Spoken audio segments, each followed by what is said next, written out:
বিসমিল্লাহির রহমানির রহিম। আজ 5 জুন 2026 আমাদের বাংলাদেশ বার কাউন্সিল লিখিত ব্যাচের আমরা সুনির্দিষ্ট প্রতিকার আইনের আমরা 7 নম্বর প্রশ্ন পড়ব। দেখেন 7 নম্বর প্রশ্ন টাইটেল দেখেন যে ঘোষণামূলক ডিক্রি বলতে কি বোঝায়। এখানে কিন্তু ঘোষণামূলক মামলা বলে নাই, কি বলছে ঘোষণামূলক ডিক্রি বলতে কি বোঝায়, আর কোন কোন মামলায় এবং কোন কোন পরিস্থিতিতে ঘোষণামূলক ডিক্রি দেওয়া যেতে পারে, এই ধরনের ডিক্রি কাদের উপর বাধ্যতা। তো পরীক্ষা পরীক্ষা মানে পরীক্ষক প্রশ্ন একটু ঘুরাই দিছে। ঘোরানোটা হলো কি, সচরাচর আসে হলো যে ঘোষণামূলক মামলা বলতে কি বোঝো বা ঘোষণামূলক মোকদ্দমা বলতে কি বুঝো, কিন্তু এই জায়গা দিছে কি ঘোষণামূলক ডিক্রি। এখন এখানে যে বিষয়টা আমার মনে রাখতে হবে সেটা হলো যে আপনি ঘোষণামূলক মামলাই আলোচনা করবেন, তারপরে আমি চালাই দিব যে ঘোষণামূলক মামলায় যে ডিক্রি দেয় সেটাই বলে ঘোষণামূলক ডিক্রি। আচ্ছা, তো ঘোষণামূলক মামলা আসলে কখন করে এটা আমার জানতে হবে। ঘোষণামূলক মামলা করে হলো যে কোনো জিনিসের উপর আপনার অলরেডি একটা অধিকার আছে, অধিকার ভবিষ্যতে জন্মাবে এমন না, ইতোমধ্যে অধিকার আছে। যদি আপনি সম্পত্তির অধিকার হতে পারে অথবা পদের অধিকার, অর্থাৎ আমি এই বাড়িটার মালিক, অলরেডি মালিক, অথবা আমি একটা পদের ইতোমধ্যেই অধিকারী, আমি কবরে লাশ দেওয়ার অধিকারী, আমি শ্মশানে লাশ পোড়ানোর অধিকারী, আমি জাতীয় নির্বাচনে ভোট দেওয়ার অধিকারী, ভোটার আমি অলরেডি হয়ে গেছি। এই মুহূর্তে এসে যদি কেউ আমার সম্পত্তির অধিকার বা পদের অধিকার অস্বীকার করে বা করার উদ্যোগ গ্রহণ করে, কেউ যদি এসে বলে যে আমি এই জমির মালিক না, কেউ যদি এসে বলে যে আমারে আমি এখানে কবরস্থানে সৎকার করতে পারবো না, তাহলে তার বিরুদ্ধে আমি ঘোষণামূলক মামলা দায়ের করতে পারবো। তাহলে কি কি আমার কিসের অধিকার থাকতে হবে? সম্পত্তির অধিকার বা পদের অধিকার, এবং আমার এই অধিকার কেউ অস্বীকার করবে বা অস্বীকার করার উদ্যোগ গ্রহণ করবে, সেই পরিস্থিতিতে আমাকে মামলা করতে হবে কি ঘোষণামূলক মামলা। এই হলো খুব সংক্ষেপে। আর ঘোষণামূলক মামলায় যে ডিক্রি দেওয়া হয় তাকে বলে ঘোষণামূলক ডিক্রি। একটু পড়ি আসেন, শুরু করি উত্তরে। যে প্রথমে দেখেন ঘোষণামূলক ডিক্রি, কোন ব্যক্তির আইনানুগ পরিচয়, লিগাল ক্যারেক্টার বা সম্পত্তিতে সত্ত্বের অধিকারী কোন ব্যক্তির অধিকার ঘোষণা আছে যে মোকদ্দমা দায়ের করা হয় তা হলো ঘোষণামূলক মোকদ্দমা। তাহলে আইনানুগ পরিচয় একটা, লিগাল ক্যারেক্টার আর সম্পত্তিতে সত্ত্বের অধিকারী। আপনারা যে বাংলাদেশ বার কাউন্সিল পরীক্ষার্থী, এটা হচ্ছে আপনাদের আইনানুগ পরিচয়। এখন হঠাৎ করে আপনাদের পরীক্ষা দিতে বাংলাদেশ বার কাউন্সিল দিচ্ছে না, তখন বাংলাদেশ বার কাউন্সিলের বিরুদ্ধে আপনি কি কি মামলা করতে পারেন? ঘোষণামূলক মামলা করতে পারেন। ঘোষণামূলক মোকদ্দমায় আদালত ঘোষণা মঞ্জুর করে যে ডিক্রি দেয় তা হলো ঘোষণামূলক ডিক্রি। তো এই ঘোষণামূলক মামলা সম্পর্কে আলোচনা করেছে সুনির্দিষ্ট প্রতিকার আইনের কত ধারে বলেন? 42 ধারা। তো আমরা এখানে একটু উদাহরণ করি। এ মারা গেছে, বি এসে দাবি করে যে সে হলো এ এর দত্তক পুত্র। দেখেন মারা গেছে কে? এ। হঠাৎ করে বি এসে দাবি করতেছে যে এ এর দত্তক পুত্র, বি এসে দাবি করতেছে সে হলো এ এর দত্তক পুত্র। মানে যতদিন পর্যন্ত এ বেঁচে ছিল ততদিন পর্যন্ত বি আসে নাই, সে এর সম্পত্তির উত্তরাধিকার পাওয়ার অধিকারী। কিন্তু এই দাবি এর সন্তানরা অস্বীকার করে। এর সন্তানরা বলতেছে যে না, আপনি এই আমার বাবা যতদিন বেঁচে ছিল আপনার তো কোনো খোঁজ খবর ছিল না, তো আপনি এটার এই সম্পত্তির ভাগ আপনি পাবেন না। এই পর্যন্ত তো বুঝছেন। এখন আমি একটু এটাকে বলে দিই, ঘোষণা ইতিবাচক হতে পারে, ঘোষণা নেতিবাচক হতে পারে। মানে এই পরিস্থিতিতে যদি বি মামলা করে যে আমি অমুকের দত্তক পুত্র, সম্পত্তি পাওয়ার অধিকারী, এই মর্মে ঘোষণা দেওয়া হোক, এটা হলো ইতিবাচক ঘোষণা। আর যদি এর সন্তানরা মামলা করে, তাহলে মামলা করবে যে অমুক আমার পিতার দত্তক পুত্র না, ও সম্পত্তি পাওয়ার অধিকারী না, এই মর্মে ঘোষণা। বুঝেছেন? এটা হলো নেতিবাচক। তাহলে আমার বুঝতে হবে যে ঘোষণা ইতিবাচক হতে পারে, ঘোষণা কি নেতিবাচক হতে পারে। এখন যে আগে মামলা করবে এটার উপর নির্ভর করে যে তার ক্ষেত্রে সেটা ইতিবাচক হচ্ছে নাকি নেতিবাচক হচ্ছে। বাট ইতিবাচক আর নেতিবাচক যে মামলাই করুক না কেন, ওই মামলায় কিন্তু আর একটাও ফয়সালা হয়ে যাচ্ছে। যদি ইতিবাচকের মামলা করে তাহলে তো ওই মামলাই প্রমাণিত হবে যে ওকে আসলে ওর সন্তান কিনা। বা যদি নেতিবাচকের মামলা করে, ওটাই প্রমাণ হয়ে যাচ্ছে আসলেই কি অমুকের সন্তান কিনা। এই ক্ষেত্রে বি যে এর দত্তক পুত্র তার ঘোষণা চেয়ে বি মকদ্দমা দায়ের করতে পারে। ঘোষণাটি কিন্তু বি এর জন্য গুরুত্বপূর্ণ, কারণ যদি সে এ এর দত্তক পুত্র না হয় তাহলে সে কিন্তু এ এর সম্পত্তির অধিকারী হবে। তাহলে এই যে প্রথমে আমরা যে ঘোষণামূলক ডিক্রি পড়ছি না, এ জায়গায় একটা লাস্টের লাইন একটু লেখেন যে ঘোষণামূলক মামলা সম্পর্কে সুনির্দিষ্ট উপরে উদাহরণের উপরে ঘোষণামূলক মামলা সম্পর্কে সুনির্দিষ্ট প্রতিক্রিয়া আইনের 42 ও 43 ধারা আলোচনা করা হয়েছে। ঘোষণামূলক মামলা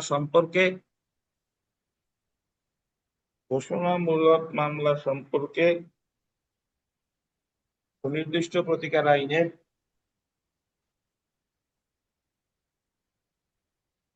42 ও 43 ধারায় আলোচনা করা হয়েছে।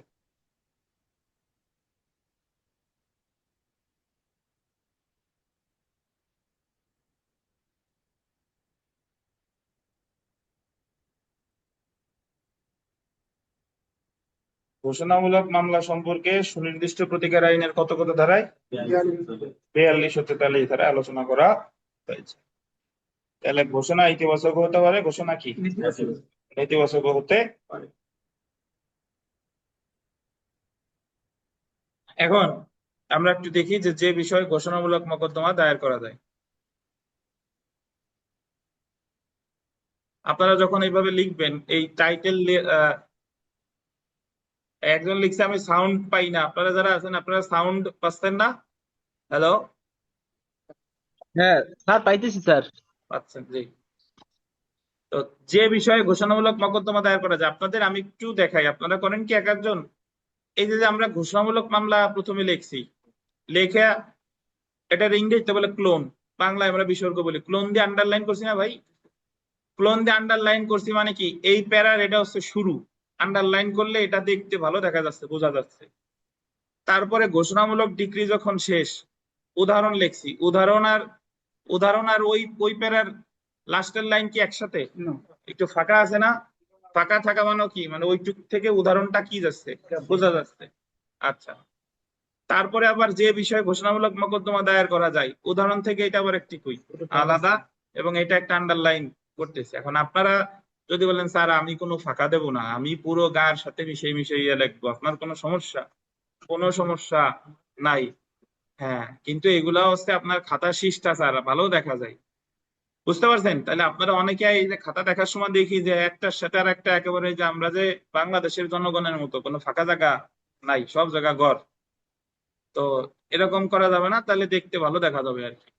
এখন দেখেন, যে বিষয়ে ঘোষণামূলক মোকদ্দমা দায়ের করা যায়, সুনির্দিষ্ট প্রতিক্রিয়া আইনের 42 ধারার অধীন বলতেন দুইটি বিষয়ে ঘোষণামূলক ডিক্রির জন্য মোকদ্দমা দায়ের করা যায়। কয়টি বিষয় ভাই? দুইটি। একটা দেখেন, বাদীর আইনগত পরিচয়ের জন্য অথবা সম্পত্তিতে বাদীর কোন অধিকার বিষয়। আইনগত পরিচয় মানে লিগাল ক্যারেক্টার। এখন যদি বলেন স্যার আইনগত পরিচয় কি, আইনগত পরিচয় আপনি একটা স্কুলের হেডমাস্টার হওয়ার অধিকারী, আপনারা বানাচ্ছে না। আপনি লাশ পোড়াবার অধিকারী, আপনি কবরে মাটি দেওয়ার অধিকারী, আপনি বারের সেক্রেটারি হওয়ার অধিকারী, আপনি বারে ভোট দেওয়ার অধিকারী। কিন্তু আপনার এইগুলা কি করা হচ্ছে? অস্বীকার করা হচ্ছে, বা অস্বীকার করার উদ্যোগ গ্রহণ করা হচ্ছে। অথবা দেখেন, সম্পত্তিতে বাদীর কোনো অধিকার বিষয়। সম্পত্তিতে অধিকার মানে হলো আমি সব সম্পত্তির মালিক, আমার মালিকানা কি করতেছে? অস্বীকার করতেছে। এখন আমরা একটু চলে আসি যে কোন কোন মামলায় এবং কোন কোন পরিস্থিতিতে ঘোষণামূলক ডিক্রি দেওয়া যেতে পারে। কোন কোন মামলায় এবং কোন কোন পরিস্থিতিতে ঘোষণামূলক ডিক্রি দেওয়া যেতে পারে বা ঘোষণামূলক মোকদ্দমার প্রতিকার পাওয়ার শর্তাবলী। সো এখানে মোট আপনার দুইটা অংশ দেখেন, এইভাবে আসতে পারে যে কোন কোন মামলা এবং কোন কোন পরিস্থিতিতে ঘোষণামূলক ডিক্রি দেওয়া যেতে পারে, এটা একটা অংশ। আর ঘোষণামূলক মোকদ্দমার প্রতিকার পাওয়ার শর্তাবলী, এটা আর একটা অংশ। বাট মূল দুইটার উত্তর কি? একই। তো 1 নাম্বার পয়েন্টটা দেখেন, মোকদ্দমা দায়েরের সময়, আন্ডারলাইন করেন, মোকদ্দমা দায়েরের সময় মানে যখন মামলাটা কি করতেছে, দায়ের করতেছে, অবশ্যই কোন আইনগত পরিচয়ের অধিকারী হবে। যখন আপনি মামলাটা দায়ের করতেছেন ওই মুহূর্তেই আপনি একটা আইনগত পরিচয়ের অধিকারী আপনাকে থাকতে হবে। আইনগত পরিচয় বলতে আইন কর্তৃক আরোপিত কোনো পরিচয়। এই আইনের অধীন আইনগত পরিচয় বলতে আন্ডারলাইন করবেন, কোন চুক্তি বা টর্ট হতে সৃষ্ট নয়, কিন্তু আইন স্বীকৃত কোনো ব্যক্তি বা বিশেষ অধিকারকে বোঝায়। খুবই মূল্যবান কথা, আন্ডারলাইন করেন। চুক্তি বা টর্ট হতে সৃষ্ট নয়, কিন্তু আইন স্বীকৃত কোনো ব্যক্তি বা বিশেষ অধিকারকে মানে চুক্তি হতে যেটা সৃষ্টি হয়েছে সেটারে আইনগত পরিচয় বলে না। কেমনে? একজন জমি বিক্রি করতে চাইছে আর একজন কিনতে চাইছে, এখন সে বললে আমি জমি বিক্রি করব না, এই জায়গা যে ক্রেতা সে ঘোষণামূলক মামলা করতে পারবে না। এটা এটা তো কিসের উপর ভিত্তি করে হয়েছে? চুক্তির উপর ভিত্তি করে হয়েছে। তাহলে আমরা মনে রাখবো যে চুক্তির উপর ভিত্তি করে যদি কোনো বিষয়ের উদ্ভব হয় সেই ক্ষেত্রে কিন্তু ঘোষণামূলক মামলা করা যাবে না। চুক্তির উপর ওই যে আমরা বলছিলাম যে চুক্তি রিলেটেড, চুক্তির শর্ত যদি কেউ ভঙ্গ করে তাহলে মামলা করা যেত 4 ধরনের: চুক্তি সুনির্দিষ্ট কার্য সম্পাদন, নিষেধাজ্ঞা, চুক্তি রদ, আর একটা কি ক্ষতিপূরণ। তাহলে চুক্তি হতে বা টর্ট হতে যদি সৃষ্টি হয়, টর্ট কি? টর্ট হলো সিভিল রং। সিভিল রং, আপনি একজনের আজে বাজে কথা বলছেন, এটা টর্ট। আপনি একজনের দিকে ইঙ্গিত করে থুতু ফেলছেন, এটা কি? টর্ট। টর্টের ক্ষেত্রে হলো ক্ষতিপূরণের মামলা করে। কিসের মামলা? ক্ষতিপূরণের মামলা। এই যে আমরা ডোনাল্ড ট্রাম্পের নামে আমরা মহিষ রাখছি, এখন ডোনাল্ড ট্রাম্প ইচ্ছা করলে আমাদের বিরুদ্ধে টর্টের মামলা করতে পারে যে বাংলাদেশের অমুকের বিরুদ্ধে এত কোটি টাকা ক্ষতিপূরণ চাই। এখন যদি বলেন যে স্যার করে না কেন, করে না কেন হলো তারা এই জিনিস, তারা তো আমরা খুব তুচ্ছ। মানে দেখবেন যে ব্যাপারটা হচ্ছে এরকম যে আমাদের ওই হলিউড বলেন বলিউডের অনেক গান বাংলাদেশিরা নকল করে, তারা কি আমাকে বিরুদ্ধে মামলা করে? ওরা কোন জায়গা কি নকল করলি বা কি না করলি বা কি, কিন্তু আমাদের কোনো গান যদি ওরা নকল করে কালে পত্রে, তাহলে কিন্তু আমরা যাই ঠিকঠাক ভাবে কি মামলা করে দিতে পারি যে আমরা ক্ষতিপূরণ পাইনি। আচ্ছা, তো এই হলো কথা। তাহলে চুক্তি হতে বা টর্ট থেকে যদি সৃষ্টি হয় সেই ক্ষেত্রে ঘোষণামূলক মামলা করা যাবে না। যেমন দেখেন, বৈধতা, দত্তক পুত্র বৈধ নাকি অবৈধ, অমুকের বিয়ে বৈধ নাকি অবৈধ, অমুক স্কুল কমিটি বৈধ নাকি অবৈধ, বিবাহ, অমুক অমুকের বিবাহ বৈধ নাকি অবৈধ, তালাক, অমুক অমুকের মধ্যে তালাক বৈধ নাকি অবৈধ, দত্তক ইত্যাদি আইনগত মর্যাদা। যেমন বাদী কোনো শিশুর পিতা নয় মর্মে ঘোষণামূলক মকদ্দমা, বা বিবাদী বাদীর দত্তক পুত্র নয় মর্মে ঘোষণা। তো তাহলে আমরা 1 নাম্বার যে উপাদানটা পেলাম সেটা হলো কোনো সম্পত্তিতে, সরি মানে কোনো কিছুতে ওই যিনি মামলা করবেন তার আইনগত পরিচয়ের অধিকারী হতে হবে। 2 নাম্বার দেখেন, তাহলে একটা হলো আইনগত পরিচয়ের অধিকারী হতে হবে। 2 নাম্বার, বাদী কোনো সম্পত্তিতে আন্ডারলাইন করবেন সত্ত্বের অধিকারী, পার্সন এন্টাইটেল টু প্রপার্টি হবে। কিসের অধিকারী হবে? সত্ত্বের অধিকারী। সত্ত্ব মানে হচ্ছে মালিকানা বোঝাচ্ছে। এটা আপনি স্থাবর সম্পত্তির মালিকানাও হতে পারেন, অস্থাবর সম্পত্তির মালিকানাও হতে পারেন। তো অর্থাৎ মকদ্দমা দায়েরের সময়, এই যে আন্ডারলাইন করেন, মকদ্দমা দায়েরের সময় যখন আপনি মামলাটা দায়ের করতেছেন সম্পত্তিতে বাদীর স্বার্থ বিদ্যমান থাকতে হবে, যদিও সম্পত্তি ব্যবহার বা ভোগ দূরবর্তী হতে পারে। অর্থাৎ যখন আপনি মকদ্দমা দায়েরের সময় সম্পত্তিতে বাদীর স্বার্থ বিদ্যমান থাকতে হবে, যদিও সম্পত্তি ব্যবহার এবং ভোগ দূরবর্তী হতে পারে। এই কথার অর্থ কি? এই কথার অর্থ হলো যে আপনি ওই সম্পত্তির মালিক, এখন কেউ এসে আপনার মালিকানাটা অস্বীকার করতেছে, এখন আপনি মালিক কিন্তু আপনি দেখা যাচ্ছে যে ভোগ করতেছেন কিন্তু আপনি রয়েছেন দূরে। আপনার একটা জমি আছে নীলফামারীতে, কিন্তু আপনি বসবাস করেন ঢাকাতে। এখন আমি দূরে বাস করি তার মানে এই না যে আমার মালিকানা এসে কেউ অস্বীকার করবে। অস্বীকার করলে তার বিরুদ্ধে আমি ঘোষণামূলক মামলা দায়ের করতে পারবো। ভবিষ্যতে আন্ডারলাইন করবেন, ভবিষ্যতে বাদী উক্ত সম্পত্তিতে স্বার্থের বা সত্ত্বের অধিকারী হবে, এই কারণে সে ঘোষণামূলক মকদ্দমা দায়ের করার অধিকারী না। এটা খুবই গুরুত্বপূর্ণ কথা। ভবিষ্যতে আমি হব মালিক। একজন ব্যক্তি তার পৈতৃক সূত্রে জমির মালিক হবে একমাত্র সন্তান ধরেন, কিন্তু পিতা এখনো বেঁচে আছে, পিতা তার কোনো সম্পত্তি দেয় না। এখন কেউ যদি এসে বলে তুই ওই সম্পত্তির মালিক, আমি স্বীকার করি না, কি স্বীকার করিস না? আব্বা না থাকলে তো আমি মালিক হব। উনি যে ঘোষণামূলক মামলা করতে পারবেন না। কেন পারবেন না? উনি কি এখন মালিক হইছে? এখনো হয় নাই। গাছে কাঁঠাল গোপে তেল করা যাবে না। দেখেন, যেমন বাদী দখলে থাকা অবস্থায় সত্যের ঘোষণা চেয়ে মামলা করতে পারে। তাহলে আমরা দুইটা পয়েন্ট করে বুঝলাম, ওই যে দুইটা ক্ষেত্রে, একটা হলো সম্পত্তির অধিকার, একটা পদের অধিকার। এক নম্বরে বলছে পদের অধিকার, দুই নম্বরে বলছে সম্পত্তির অধিকার। এবার তিন নম্বরে আসেন, বাদীর এমন আইনগত পরিচয় বা সম্পত্তি সংক্রান্ত যে কোনো অধিকার বিবাদী কর্তৃক অস্বীকার করা হবে। আন্ডারলাইন পয়েন্ট, বিবাদী কর্তৃক কি করবে? অস্বীকার করা হবে বা বিবাদী অস্বীকার করতে উদ্যোগ গ্রহণ করে। এই যে উপরের দুইটা অধিকার, বিবাদী এসে কি করবে? অস্বীকার করবে বা অস্বীকারের কি নেবে? উদ্যোগ করবে। অর্থাৎ বিবাদী কর্তৃক বাদীর সত্যের জন্য হুমকি বা বিপজ্জনক কোনো কর্ম করা হবে বা হতে পারে। তাহলে আপনার মনে রাখা কিন্তু খুব সহজ। আপনি এক নম্বরে ব্যাখ্যা দিবেন সম্পত্তির অধিকারী, দুই নম্বরে মানে এক নম্বরে ব্যাখ্যা দিলেন আইনগত পরিচয়, দুই নম্বরে দিলেন সম্পত্তির অধিকারী বা সত্যের অধিকারী, আর তিন নম্বরে এসে দিলেন এক আর দুই অস্বীকার করেছে বা করার উদ্যোগ গ্রহণ করেছে। চার নাম্বারটা দেখেন, বাদী প্রার্থিত ঘোষণা ছাড়া অন্য কোনো আনুষঙ্গিক প্রতিকার ফার্দার রিলিফ প্রার্থনা করতে সক্ষম হলে সেই সকল আনুষঙ্গিক প্রতিকার প্রার্থনা করতে হবে। এই যে দেখেন, বলছে যে ঘোষণামূলক মামলার সাথে সাথে যদি আনুষঙ্গিক প্রতিকার চাওয়ার সুযোগ থাকে অবশ্যই চাইবে।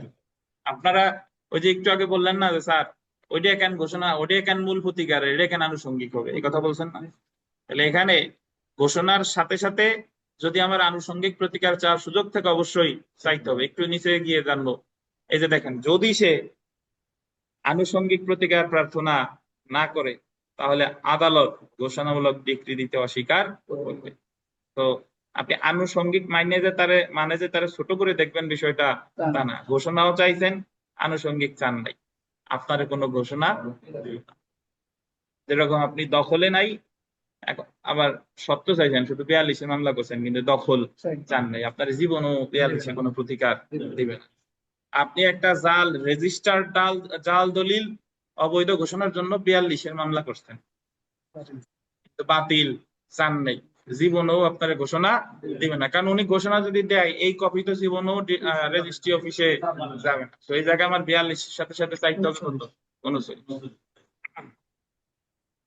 কারণ 42 ধারা শেষে বলা হয়েছে, আন্ডারলাইন করেন, যেখানে বাদী শুধুমাত্র সত্যের ঘোষণা ছাড়া আরো প্রতিকার দাবি করতে পারে কিন্তু তা করা হতে বিরত থাকে, সেখানে আদালত তেমন ঘোষণা দেবে।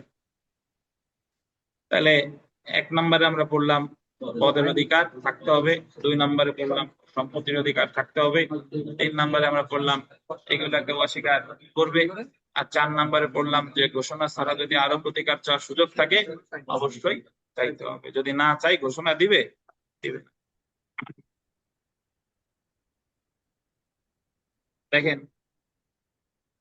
যদি প্রথম তিনটি শর্ত পূরণ না হয় তাহলে আদালত মোকদ্দমাটি খারিজ করে দিবে। প্রথম তিনটা মানে হলো সম্পত্তির অধিকার আমার নাই, পদের অধিকার আমার নাই, ওই দুইটা আছে কিন্তু কেউ এটা অস্বীকার করে নাই, তাহলে কি করে দিবে? খারিজ করে দিবে।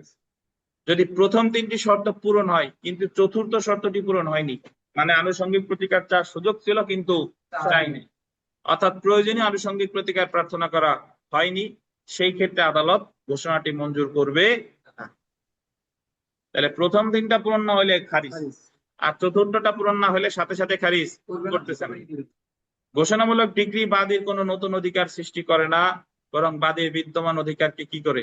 ঘোষণা করে। তাই মকদ্দমা দায়ের করার সময় বাদীর অধিকার বিদ্যমান থাকতে হবে। বাদী ভবিষ্যতে কোন অধিকার অর্জন করবে তার ঘোষণা চেয়ে মকদ্দমা দায়ের করতে পারবে। এখন আপনাদের প্রশ্ন দেখেন আমি কিভাবে হতে পারে, একেবারে উপরে পড়ছি না যে আমি একটু বলি, সেটা হলো যে কয় নাম্বার চুক্তি হতে নয় টর্ট। এই যে 1 নাম্বার পয়েন্টে দেখেন, 1 নাম্বার, আইনগত পরিচয় বলতে কোনো চুক্তি বা টর্ট হতে সৃষ্ট নয় কিন্তু আইন স্বীকৃত কোনো ব্যক্তি বা বিশেষ অধিকারকে বোঝায়। প্রশ্ন আসবে এইভাবে যে আইনগত পরিচয় বলতে কোনো চুক্তি বা টর্ট হতে সৃষ্ট নয় কিন্তু আইন স্বীকৃত কোনো ব্যক্তি বা বিশেষ অধিকারকে বোঝায়, 42 ধারার আলোকে এই বিষয়টি আলোচনা করুন। তখন তো আপনি কি কি লিখবো? আচ্ছা, উত্তর কিন্তু হুবহু একই। আবার আসতে পারে এইভাবে, দেখেন যে সেটা হলো যে এই যে লাস্টের লাইনটা, 27 নম্বর পেজের লাস্টের লাইন, 42 ধারার শেষে বলা হয়েছে, দেখছেন এই যে কমার মধ্যে এই লাইন দিয়ে প্রশ্ন আসবে, যেখানে বাদী শুধুমাত্র সত্যের ঘোষণা ছাড়া আরো প্রতিকার দাবি করতে পারতো কিন্তু তা করা হতে বিরত থাকে, সেখানে আদালত তেমন ঘোষণা দেবে না। আইনের সংশ্লিষ্ট বিধান উল্লেখে আলোচনা করুন। ওইটুক লিখলেও উত্তর যা, এইটুক লিখলেও কি উত্তর তাই। এখন পরীক্ষার হলে যে বিষয়টা হচ্ছে, পরীক্ষা দিতে গেলে আপনারা কিন্তু উত্তর জানেন কিন্তু প্রশ্নটা বুঝতেছেন না, বা প্রশ্ন বুঝতেছেন কিন্তু বুঝতেছেন না উত্তর কি লেখা উচিত। মেইনলি সমস্যা হচ্ছে এইটুক। আচ্ছা, এখন দেখেন তো, তাহলে প্রথম 3 শর্ত যদি পূরণ না হয় তাহলে কি হবে? খারিজ হবে। আর পরেরটা, চতুর্থটা পূরণ না হলে দেবে না। এখন দিচ্ছে না কিন্তু খারিজ হবে একেবারে শেষে গিয়ে, কিন্তু প্রাথমিকভাবে খারিজ করতেছে না। এখন আমরা চলে আসি আনুষঙ্গিক প্রতিকার বা ফার্দার রিলিফ।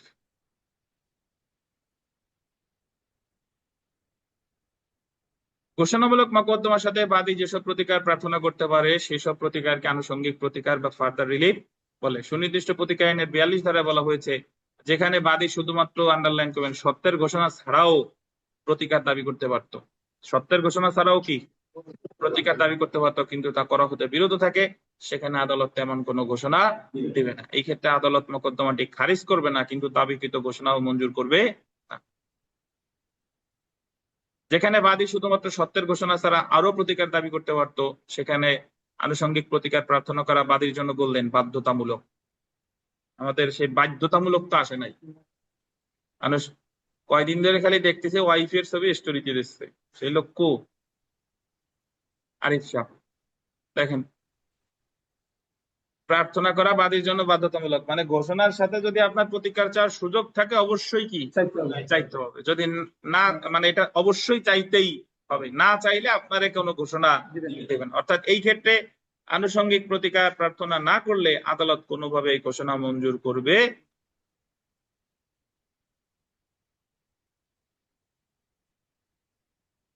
হ্যাঁ, হ্যালো,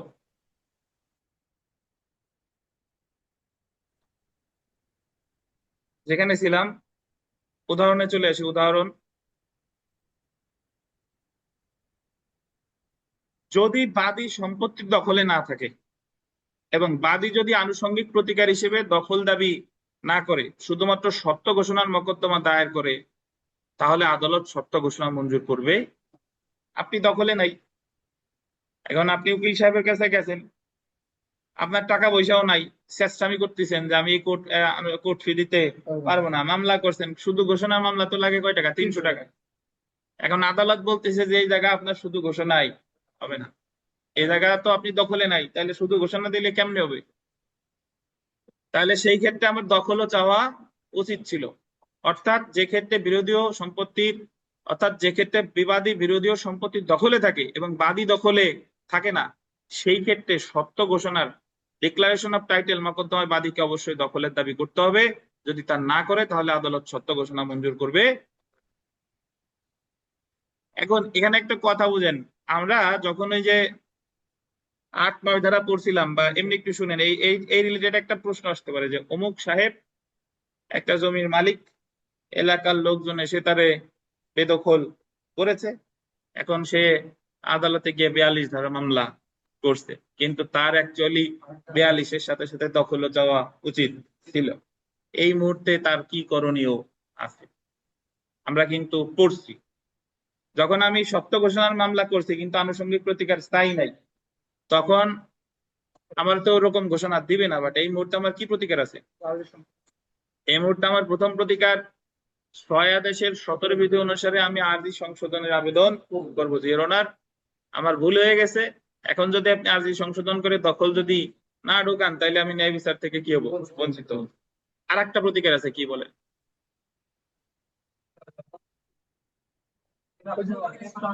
আর একটা প্রতিকার হলো 23 আদেশের 1 বিধিতে আমি ওই মামলা প্রত্যাহার চাইবো, যে আমার মামলায় রীতিসিদ্ধ ত্রুটি আছে।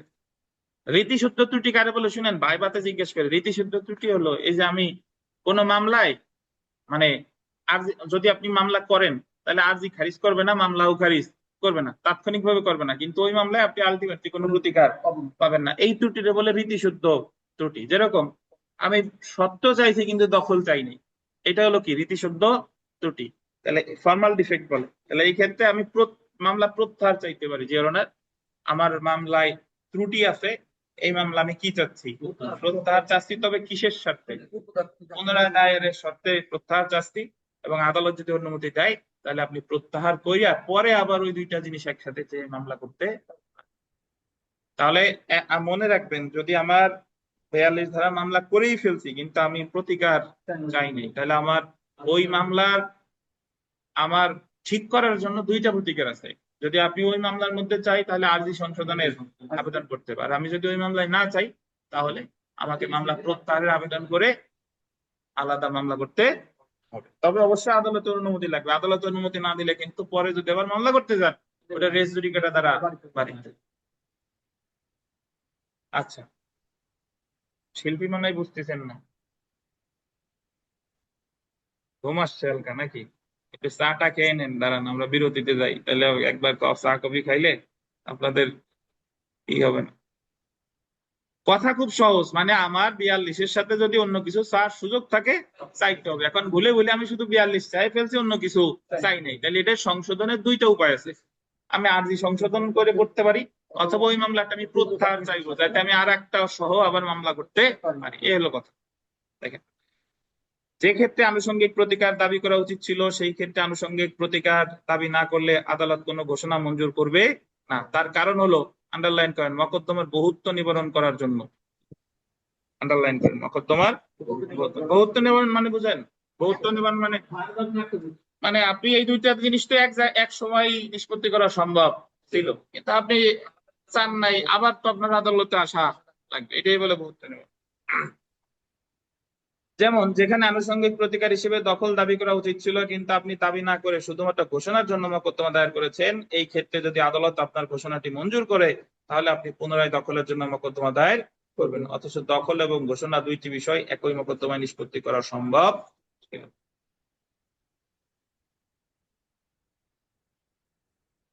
আচ্ছা, এবার আমরা চলে আসি। হ্যাঁ,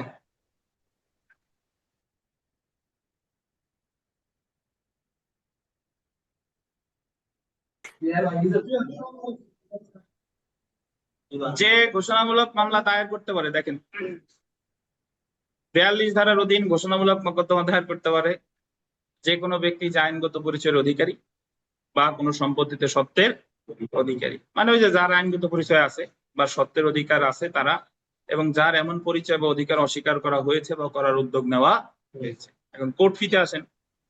কোর্ট ফি একটা ইন্টারেস্টিং বিষয়। কোর্ট ফি হলো, শুধু যদি 42-এর মামলা করেন যত ঘোষণা চাইবেন তত 300 টাকা। তখন ঘোষণা চাইছে, দিনের ঘোষণা চাইছে যে অমুক আমার ওয়াইফ এবং অমুক আমার শাশুড়ি, এই মর্মে ঘোষণা দেওয়া হোক, তাহলে ঘোষণা কয়টা? দুইটা। যদি বলে অমুক আমার ওয়াইফ, অমুক আমার শাশুড়ি, অমুক আমার শালী, ঘোষণা তিনটে চাইছে, তাহলে টাকা কত? 900। কিন্তু কথা আছে, ঘোষণামূলক মামলার সাথে যদি আপনি আনুষঙ্গিক প্রতিকার চান তাহলে আর এই 300 থাকে না, তখন হয়ে যায় অ্যাড ভ্যালোরাম কোর্ট ফি। শুধু 42 চাইছেন 300, 42-এর সাথে 8 চাইছেন অ্যাড ভ্যালোরাম। শুধু 42 চাইছেন 300, 42-এর সাথে 39 চাইছেন অ্যাড ভ্যালোরাম। এই যে দেখেন, শুধুমাত্র ঘোষণামূলক ডিক্রির জন্য নির্ধারিত কোর্ট ফি 300 টাকা দিতে হবে, অর্থাৎ যে ক্ষেত্রে কোনো আনুষঙ্গিক প্রতিকার না চেয়ে শুধুমাত্র ঘোষণামূলক ডিক্রির জন্য মোকদ্দমা রুজু করা হয় সেক্ষেত্রে নির্ধারিত কোর্ট ফি 300 টাকা দিতে হয়। এবং তাহলে ঘোষণা যদি একাধিক হয় ওই 300 ততটা। আনুষঙ্গিক প্রতিকার সহ ঘোষণামূলক মামলার ক্ষেত্রে কিন্তু, যে ক্ষেত্রে আনুষঙ্গিক প্রতিকার সহ ঘোষণামূলক ডিক্রির জন্য মোকদ্দমা রুজু করা হয় সেক্ষেত্রে অ্যাড ভ্যালোরাম কোর্ট ফি দিতে হবে। অ্যাড ভ্যালোরাম কোর্ট ফির বাংলা কি বলেন? এখন যদি বলেন স্যার অ্যাড ভ্যালোরাম কোর্ট ফি কি, কোর্ট ফি আইন আছে, ওই আইন অনুসারে যদি স্থাবর সম্পত্তি হয়, অস্থাবর সম্পত্তি হয়, তাহলে ওই মানে যে মামলার মূল্যমানের উপর 2%, তবে 40,000-এর বেশি না, প্লাস ভ্যাট। আর যদি মানি সুট হয়, অর্থের মামলা হয়, তাহলে 2.5% হারে দিতে হবে, বাট 50,000-এর বেশি না, সাথে হলো ভ্যাট। এবার আসেন তামাদি মেয়াদ। তামাদি মেয়াদটাও ওরকম, যে শুধু ঘোষণা যদি চান 6 বছর, কিন্তু ঘোষণার সাথে সাথে যদি আনুষঙ্গিক প্রতিকার চান তাহলে ওই আনুষঙ্গিকের যা এরও তাই। মানে ব্যাপারটা এরকম, শুধু ঘোষণার শর্ত চাইছেন 6 বছর, ঘোষণার সাথে 8 ধারা চাইছেন 12 বছর। দেখেন, কোন প্রকার আনুষঙ্গিক প্রতিকার ছাড়া শুধুমাত্র ঘোষণামূলক ডিক্রির জন্য মকদ্দমা রুজু করতে হবে। আন্ডারলাইন করবেন, 6 বছরের মধ্যে তামাদি আইন 1908-এর প্রথম তফসিলের কত অনুচ্ছেদ? 120। কারণ শুধুমাত্র ঘোষণামূলক মামলা দায়েরের তামাদি মেয়াদ তামাদি আইনি তফসিলে নেই, এবং এই কারণে তামাদি আইনের 120 অনুচ্ছেদ প্রযোজ্য হবে। আনুষঙ্গিক প্রতিকার সহ যদি ঘোষণামূলক ডিক্রির জন্য মকদ্দমা করা হয়, সেই ক্ষেত্রে তামাদির একক কোনো মেয়াদ নেই। মানে ঘোষণা একা থাকলে তার মতো করে, কিন্তু যখন কারো সাথে গেছে তাইলে যার সাথে গেছে তার মতো। সুনির্দিষ্ট প্রতিকার আইনে 842 ধারায় মকদ্দমা তামাদি মেয়াদ হলো 12 বছর। তাহলে কি বোঝা গেল বলেন তো? ঘোষণামূলক মামলা যদি একা থাকে 6 বছর, আর যদি কারো সাথে যায় তার মতো। একা থাকলে কোর্ট ফি কত? 300 টাকা। যদি কারোর সাথে যায় 1 করে লোক। বলেন তো, সুনির্দিষ্ট প্রতিকার আইনে 9 ধারার সাথে 42 ধারা চাওয়া যায় কিনা বলেন?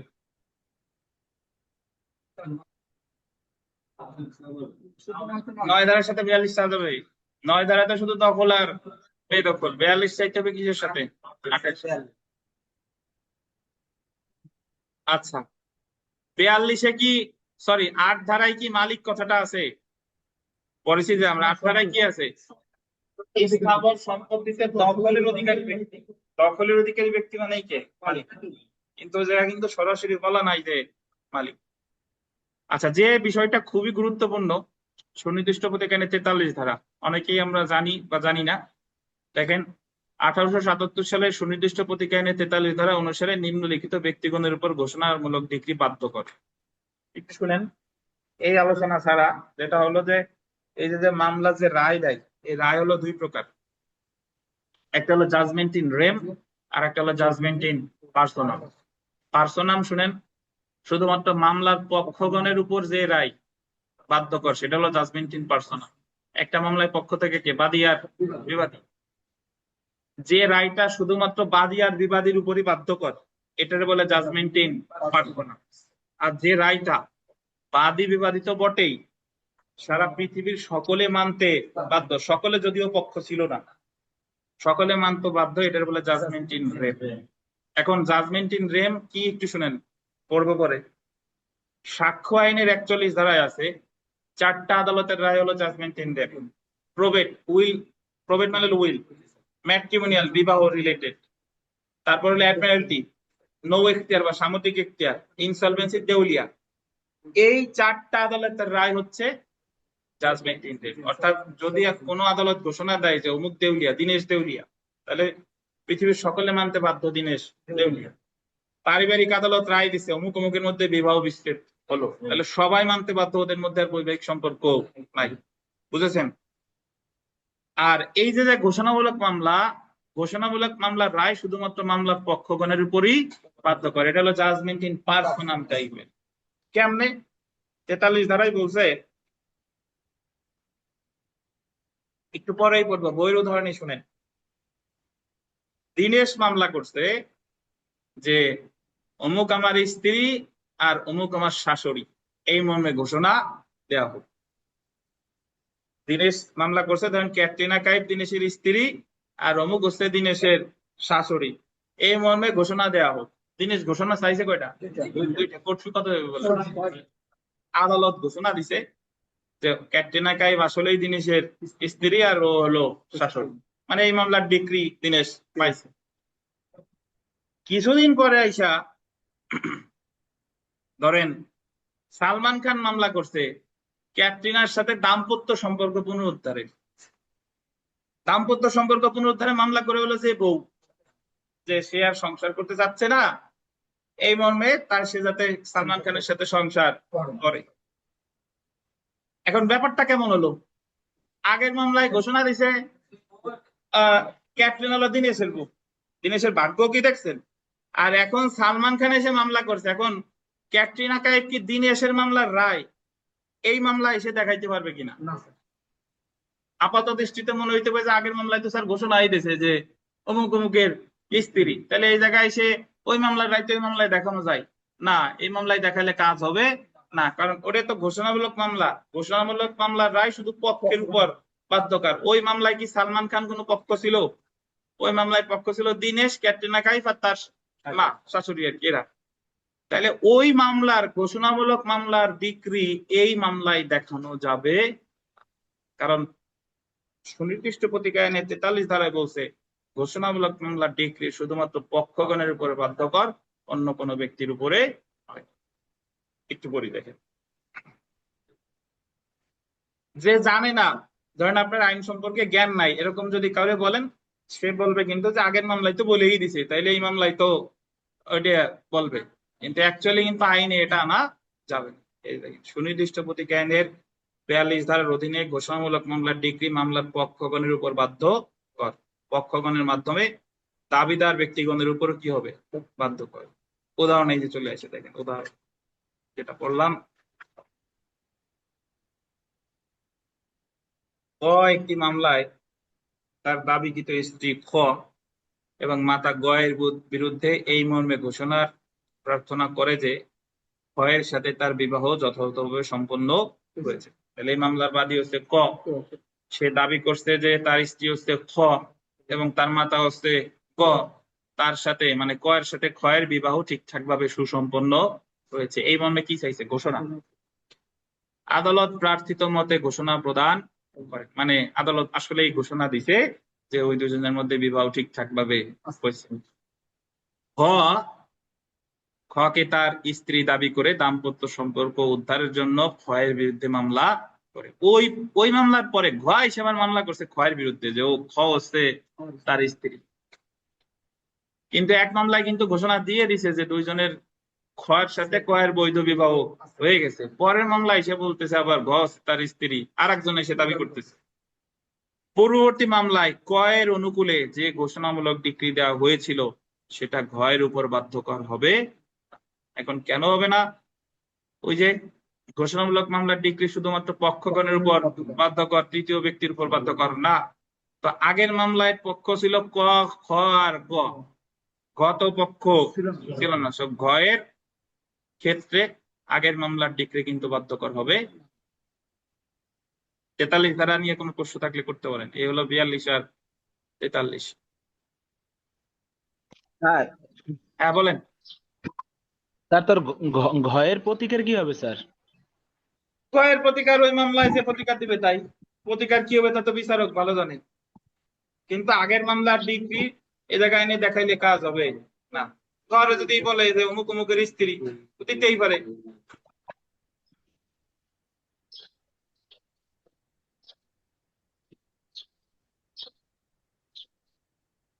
আমরা খ নাম্বার প্রশ্নটা দেখি, দেখেন এই ধরনের প্রশ্ন আসে। আদালত এমন কোন ঘোষণা প্রদান করবেন না যেখানে বাদী শুধু সত্য ঘোষণা ছাড়াও আরো প্রতিকার প্রার্থনা করতেন কিন্তু করেন নাই। সুনির্দিষ্ট প্রতিকার আইনের বিধানের আলোকে বিষয়টি উদাহরণ সহ আলোচনা করুন। দেখছেন উত্তর এতক্ষণ পর্যন্ত যেভাবে যা লিখছি হুবহু তাই। অথবা এভাবে আসতে পারে, আসতে পারে কি আসবে দেখবেন, the court shall not make any such declaration by the plaintiff being able to seek for the relief then a mere declaration of title but not able to do so discuss। এই line দেখলেই তো ভয়ে দশা বলাবেন যে এতে আমার কাজ নাই, আমি অন্য জায়গায় যাই, অন্য কি প্রশ্ন আছে। কিন্তু এই প্রশ্ন যে আপনার পারা, এটা তো আপনি বুঝতেছেন না। যে court shall not make any such declaration, মানে কোর্ট এরকম কোনো ঘোষণা দিবে না by the plaintiff being able to seek for the relief then a mere declaration of title, যেখানে বাদী ঘোষণা ছাড়াও মানে আরো আনুষঙ্গিক প্রতিকার প্রার্থনা করতে পারতো but not able to do so, কিন্তু সে করে নাই। সেই ক্ষেত্রে আদালত এরকম কোনো ঘোষণা দিবে না। তাহলে উত্তর কি বলেন? ডিক্লারেশন। আর যদি না বুঝেন, ডিক্লারেশন দেখলেই 42 ধারা যা পড়ছেন লিখে দিয়ে আসবেন। এটা প্রথমে না, কখন? শেষে যাইয়া। না পারলে একেবারে মানে কিছু না লেখাচ্ছে লিখে আসা ভালো। কিন্তু আমি যে প্রশ্নগুলো পারি না, যে প্রশ্নগুলো একটু মানে এই যে আন্দাজে লিখবো বা একটু হাবিজাবি লিখবো, এই জিনিসগুলো প্রথমে না, কখন বলে? একেবারে শেষের দিকে। তো এটার উত্তর কিন্তু আমরা জানি, দেখেন কয়ের অনুরূপ, কয়ের অনুরূপ। তারপরে গটা দেখেন, গ সুনির্দিষ্ট প্রতিকার আইনের 42 ধারায় ঘোষণামূলক ডিগ্রি লাভের আবশ্যকীয় শর্তাবলী কি কি? শর্তাবলী পাইছি না আমরা, 4টে পাইছি যে সম্পত্তির অধিকার থাকবে, পদের অধিকার থাকবে, কেউ সেটা কি করবে, অস্বীকার করবে, আর আনুষঙ্গিক প্রতিকার চাইতে হবে। উক্ত ধারা অনুযায়ী আন্ডারলাইন করেন, নেতিবাচক ঘোষণা প্রার্থনা করা যায় কি? কি ঘোষণা? নেতিবাচক ঘোষণা। উদাহরণ সহ আলোচনা করুন। একজন শেয়ার হোল্ডার বিবাদীর নামে কতক শেয়ার বন্টন বাতিল বলে ঘোষণামূলক ডিগ্রি প্রার্থনায় মামলা করতে পারেন কি? এই প্রশ্ন অনেকে বুঝেই না, উত্তর লিখবো কি ঘোড়ার ডিম। আচ্ছা, বুঝতেছি পরে, আগে আমরা নেতিবাচক ঘোষণায় আসি। আর লাভের যে শর্ত, এটা আমরা পাইছি না, ঘোষণামূলক ডিগ্রি লাভের শর্ত, এটা তো ওই যে প্রথম প্রশ্নে 1 2 3 4। এবার আসেন নেতিবাচক ঘোষণা, নেগেটিভ ডিক্লারেশন। নেতিবাচক ঘোষণা কি বলেন তো, আপনাদের পড়াই শিখতো আগে।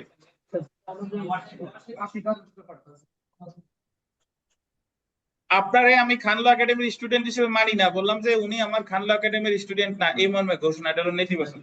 আর আপনি যদি এসে বলেন যে আমি খানলো একাডেমির স্টুডেন্ট, ছাত্র, এটা হলো কি ইতিবাচক।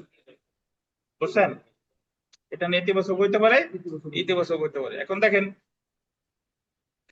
1877 সালে সুনির্দিষ্ট প্রতিকার আইনের ধারা 42 অনুসারে ইতিবাচক বা নেতিবাচক, পজিটিভ বা নেগেটিভ উভয় প্রকার ঘোষণামূলক মামলা দায়ের করা যায়। নেতিবাচক ঘোষণামূলক মামলার ধারা আন্ডারলাইন করেন, 42 ধারায় লক্ষণীয়। যেমন এ এই মর্মে ঘোষণামূলক মামলা দায়ের করতে পারেন যে বি তার পুত্র নয়। নয়, দেখছেন? আবার বিপরীত ক্রমে বি এই মর্মে ঘোষণামূলক মামলা দায়ের করতে পারে যে এ তার পিতা নয়। তাহলে নেতিবাচক ঘোষণা মানেই সে জায়গা কিসের ব্যাপার আছে? নয়। আবার এক্স মামলা দায়ের করতে পারে যে ওয়াই তার স্ত্রী নয়। কোন ব্যক্তি আবার এই মর্মে ঘোষণামূলক মামলা দায়ের করতে পারে যে মামলার সম্পত্তি অর্পিত সম্পত্তি হয়। তাহলে নেতিবাচক মানে কি? নাই, নাই এন্ড নাই। তো তারপরে দেখেন, উপযুক্ত নেতিবাচক মামলাগুলো 42 ধারায় গ্রহণযোগ্য, কারণ এই সকল নেতিবাচক ঘোষণা প্রদান না করলে কোন ব্যক্তির আইনগত পরিচয় বা সম্পত্তির অধিকার লঙ্ঘিত হবে। আদালত অনেক ক্ষেত্রে নেতিবাচক ঘোষণা প্রদান করেন কারণ বাস্তব পরিস্থিতিতে ওই ধরনের ঘোষণার প্রয়োজন হয়। অতএব উপযুক্ত আলোচনা হতে বলা যায় যে সুনির্দিষ্ট প্রতিকার আইন 1877 এর 42 ধারা অনুযায়ী নেতিবাচক ঘোষণা প্রার্থনা করা যায়। আপনি চেষ্টা করবেন, আমি তো কেস রেফারেন্স তো আমার মনে নাই, ধরে নিলাম মনে থাকবে না, কিন্তু চেষ্টা করবেন কেস রেফারেন্স না দেওয়া হোক, একটা উদাহরণ দিয়ে দিবেন ওই জায়গা, ওই রিলেটেড। নেতিবাচকের উদাহরণ দিতে পারবেন না? আচ্ছা, এখন আমরা প্রশ্নের পরের অংশে চলে আসি, আসেন।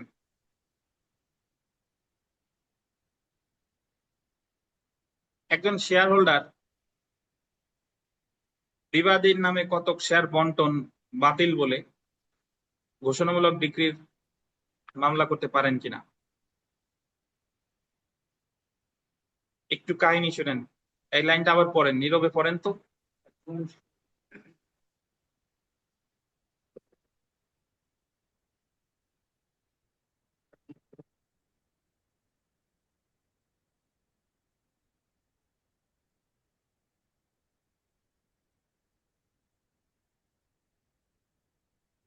বলেন কি কি বলেন, বলেন।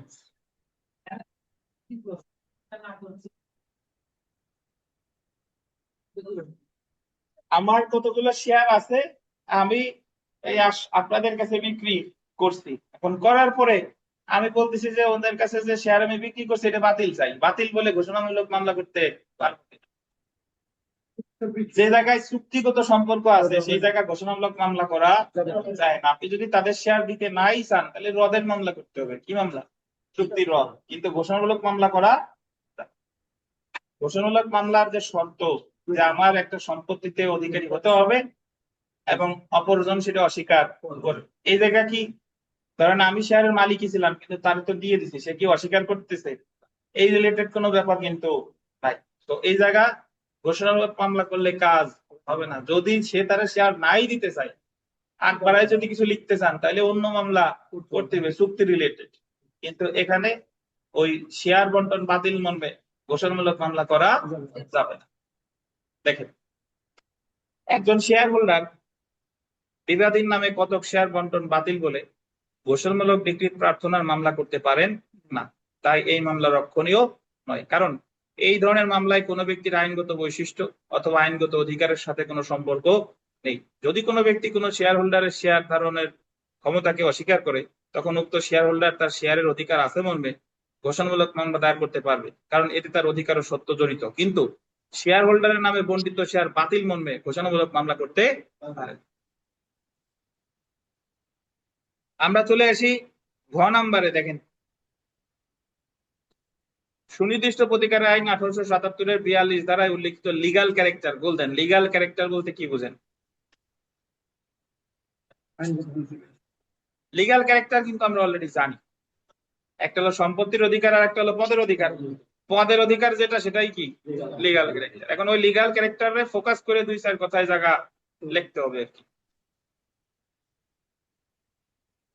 দেখেন, আইনগত পরিচয়, আইনগত চরিত্র বলতে এমন কিছুকে বোঝায় যার লঙ্ঘন হলে আইনের অধীন প্রতিকার পাওয়ার বিধান থাকে। সুনির্দিষ্ট প্রতিকার আইনের ধারা আন্ডারলাইন করেন 42 অনুসারে ঘোষণামূলক মামলা দায়ের করতে হলে বাদীর কোনো আইনগত চরিত্র বা পরিচয় থাকতে হবে অথবা সম্পত্তিতে সত্ত্বের অধিকার থাকতে হবে, নাকি বিবাদীকে বাদীর এই আইনগত চরিত্র বা পরিচয় অস্বীকার করতে হবে এবং অস্বীকার করার ইচ্ছা পোষণ করতে হবে। ঘোষণামূলক মামলার বিষয়বস্তু অবশ্যই আইনগত চরিত্র, পরিচয় বা অধিকার সম্পর্কিত হতে হবে। কাজেই দেখা যাচ্ছে যে আইনগত চরিত্র বা পরিচয় রক্ষার জন্য ধারা 42 অনুসারে ঘোষণামূলক মামলা দায়ের করা যায়। সুনির্দিষ্ট প্রতিকার আইনের 42 ধারায় উল্লিখিত আইনগত চরিত্রের অর্থ হলো আইন স্বীকৃত ব্যক্তিগত বা বিশেষ অধিকার, আন্ডারলাইন করবেন, যা চুক্তি বা টর্ট হতে সৃষ্ট নয়। চুক্তি হতে নয়, আইন সৃষ্ট অধিকার।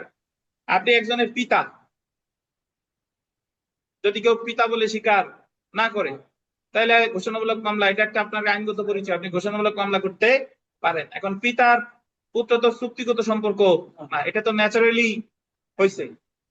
কোন সংক্ষুব্ধ ব্যক্তির আইনগত চরিত্র, মর্যাদা বা পরিচয় রক্ষার জন্য ঘোষণামূলক মামলা দায়ের করা হয়, কিন্তু কোন ব্যক্তির আইনগত চরিত্র বা পরিচয় নির্ধারণ করা খুব সহজ কাজ নয়।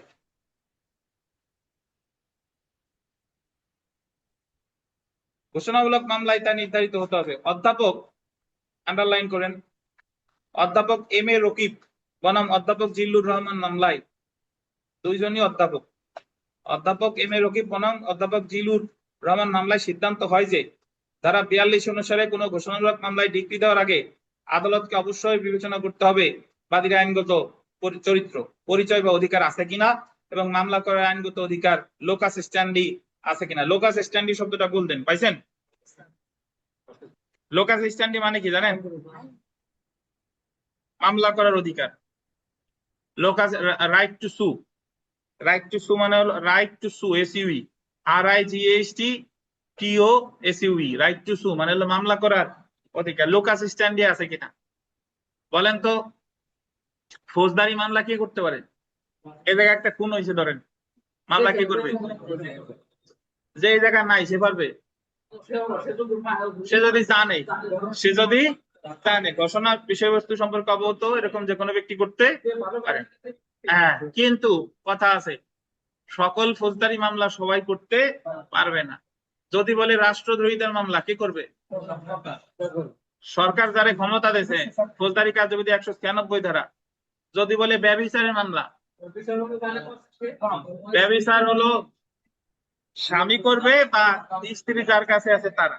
অর্থাৎ নরমালি সব মামলা, ফৌজদারি মামলা সবাই করতে পারলেও বিশেষ কিছু মামলা বলছে যে এই মামলা অমুক ব্যক্তিকেই করতে হবে, উনি না করলে অন্য কেউ করলে আমলে নিবে। ঠিক একইভাবে এই যে অধিকার, এই মামলা করার অধিকারটা বলে লোকাস স্ট্যান্ডি বা রাইট টু সু। তো এখানে বলতেছে যে বাদীর আইনগত চরিত্র, পরিচয় বা অধিকার আছে কিনা বা মামলার আইনগত অধিকার আছে কিনা। আইনগত চরিত্র ঘোষণামূলক মামলায় অন্যতম প্রধান বিবেচ্য বিষয়। এই ধারার আলোকে আইনগত চরিত্র না থাকলে ঘোষণামূলক মামলা দায়ের করা যায় না। অতএব 42 ধারার বক্তব্য এবং উচ্চ আদালতের বিভিন্ন সিদ্ধান্ত হতে এটা প্রতীয়মান হয় যে মামলা দায়ের করার সময় আইনগত পরিচয় না থাকলে বাদী আইনগত পরিচয় সম্পর্কে ঘোষণা পাওয়ার অধিকারী নয়। আপনার আইনগত পরিচয়টা যখন আপনি মামলা করছেন তখনই থাকতে হবে, কিন্তু তখন না থাকলে কিন্তু হবে না। এখন আমরা চলে আসি একটা, এখানে এটা প্রশ্নের অংশ না, বাট আমাদের জানতে হবে। দেখেন যে ঘোষণামূলক মামলা কি ডিক্রি জারি মামলার মাধ্যমে বাস্তবায়নযোগ্য? শুনেন, আমরা জারি মামলা খুব ভালোভাবে পড়তে চাই, ডিক্রি জারি। একটা দেওয়ানি মামলায় যিনি ডিগ্রি পায়, ডিগ্রির ফল ভোগ করার জন্য কি মামলা করতে হয়? জারি মামলা। এখন সব ডিগ্রির ক্ষেত্রে জারি মামলা করা লাগে না। একটা হলো ঘোষণামূলক মামলা। ঘোষণামূলক মামলা ঘোষণা দেওয়ার সাথে সাথেই কার্যকর, এর জন্য আলাদা করে জারি মামলা করার প্রয়োজন নাই। এই যে দেখেন, সাধারণত ঘোষণামূলক মামলায় ডিগ্রি জারির প্রয়োজন হয় না। শিল্পী বলেন তো, ডিগ্রি জারি কত আদেশে আছে? বলেন হোসেন মোল্লা।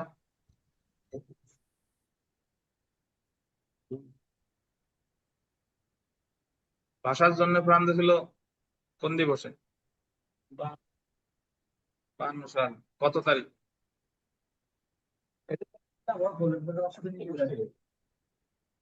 জারি মামলা কত আদেশে?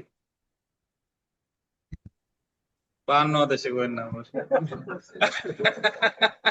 21 আদেশে। কত আদেশ? 21 আদেশ। আমারও একজন গতদিন ইউটিউবে একজন ইয়া করছে, কমেন্ট করছে, ওই যে ওনাদের এমসিকিউতে দেওয়ানি পড়াচ্ছি তো, উনি বলতেছে স্যার আমি ওই মেটা এআই, ওই যে আপনাদের ফেসবুকেও এআই আছে, বট আছে, তারা জিজ্ঞেস করে স্যার, সে বলছে দেওয়ানি কার্যবিধির আদেশ 52টা, আসলে কি 52টা? এআই রে জিজ্ঞেস করছে যে আদেশ কয়টা, এখন সে বলছে 52টা। আদেশ কি 52টা? আদেশ কয়টা? 51টা। এখন মোবাইলে যা শুনেন, এআই যা বলুক, সব কিন্তু সত্য না। হ্যাঁ, এআই আপনারা অনেক কিছুতে সহায়তা করবে, কিন্তু সে যা বলছে এটা যে অন্ধভাবে বিশ্বাস করতে হবে বিষয়টা তা না। তাহলে ডিক্রি জারি আছে কত আদেশে? 21 আদেশে।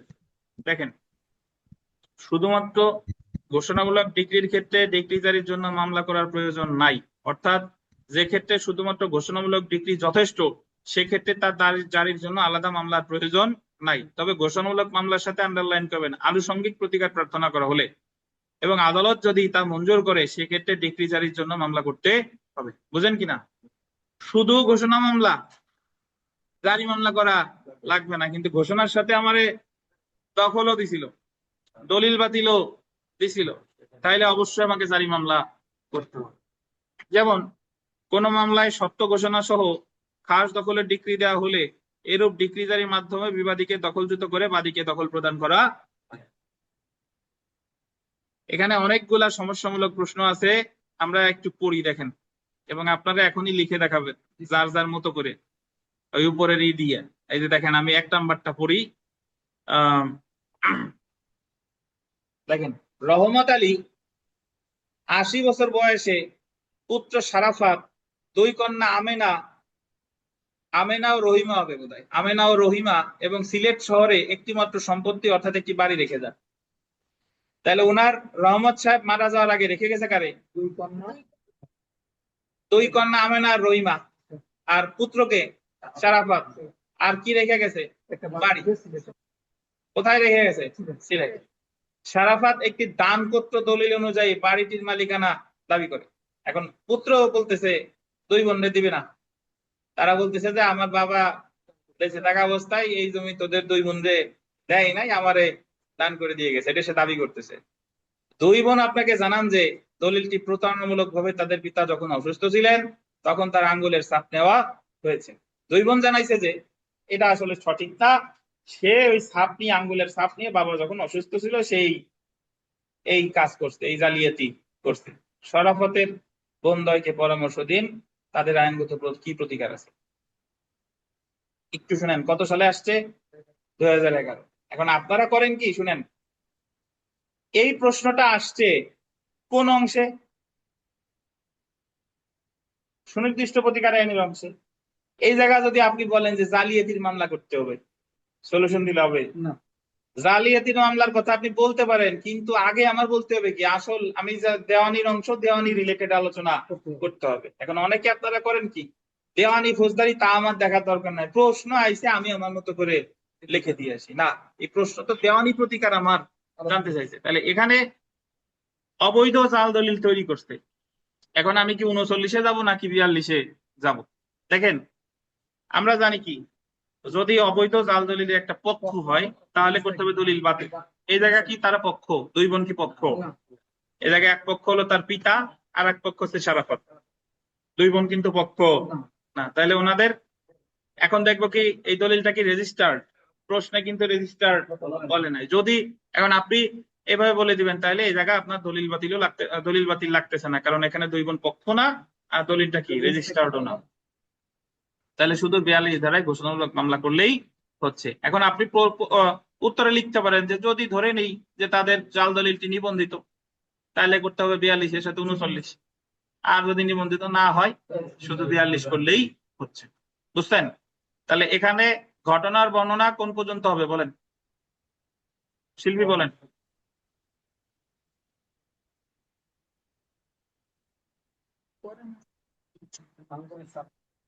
না, পরামর্শ দিন না, আঙ্গুলের ছাপ নেওয়া হয়েছে প্রথম থেকে, আঙ্গুলের ছাপ নেওয়া হয়েছে এই পর্যন্ত ঘটনার বর্ণনা।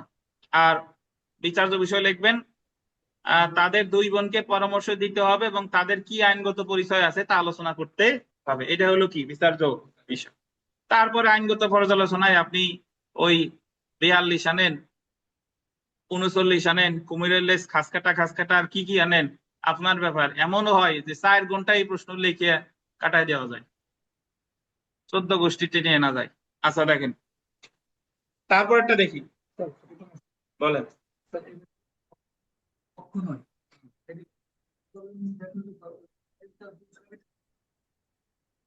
কখনো এটা কেমনে বুঝলাম তাই? ওই যে পড়েন, শরাফত একটি দানপত্র দলিল অনুযায়ী বাড়িটির মালিকানা দাবি করে। দানপত্র দলিল অনুযায়ী দানপত্র মালিক কে ছিল? বাবা। দান করছে কারে? শরাফত। আর দুই বোনদের দেই নেই বলেই তো ওরা আইসে মামলা করতেছে। তাহলে কি পক্ষ আছে? আপনার তো সব জিনিস বুঝাই দিবে না যে ওরা পক্ষ না।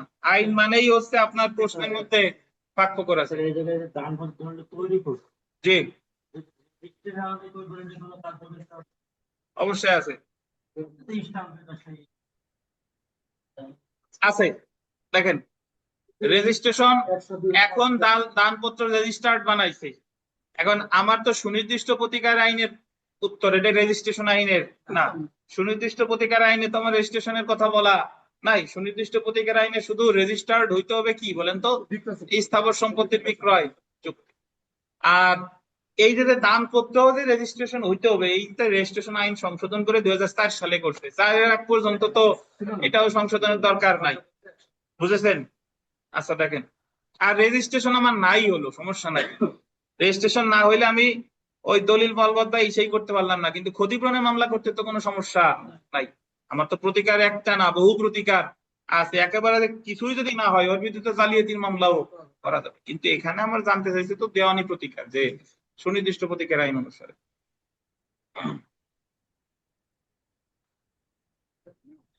ঝামেলা অনেক না? কোনো ঝামেলা নাই, চুপ করে শোনেন, পারবেন, কষ্ট করে আসেন রেগুলার।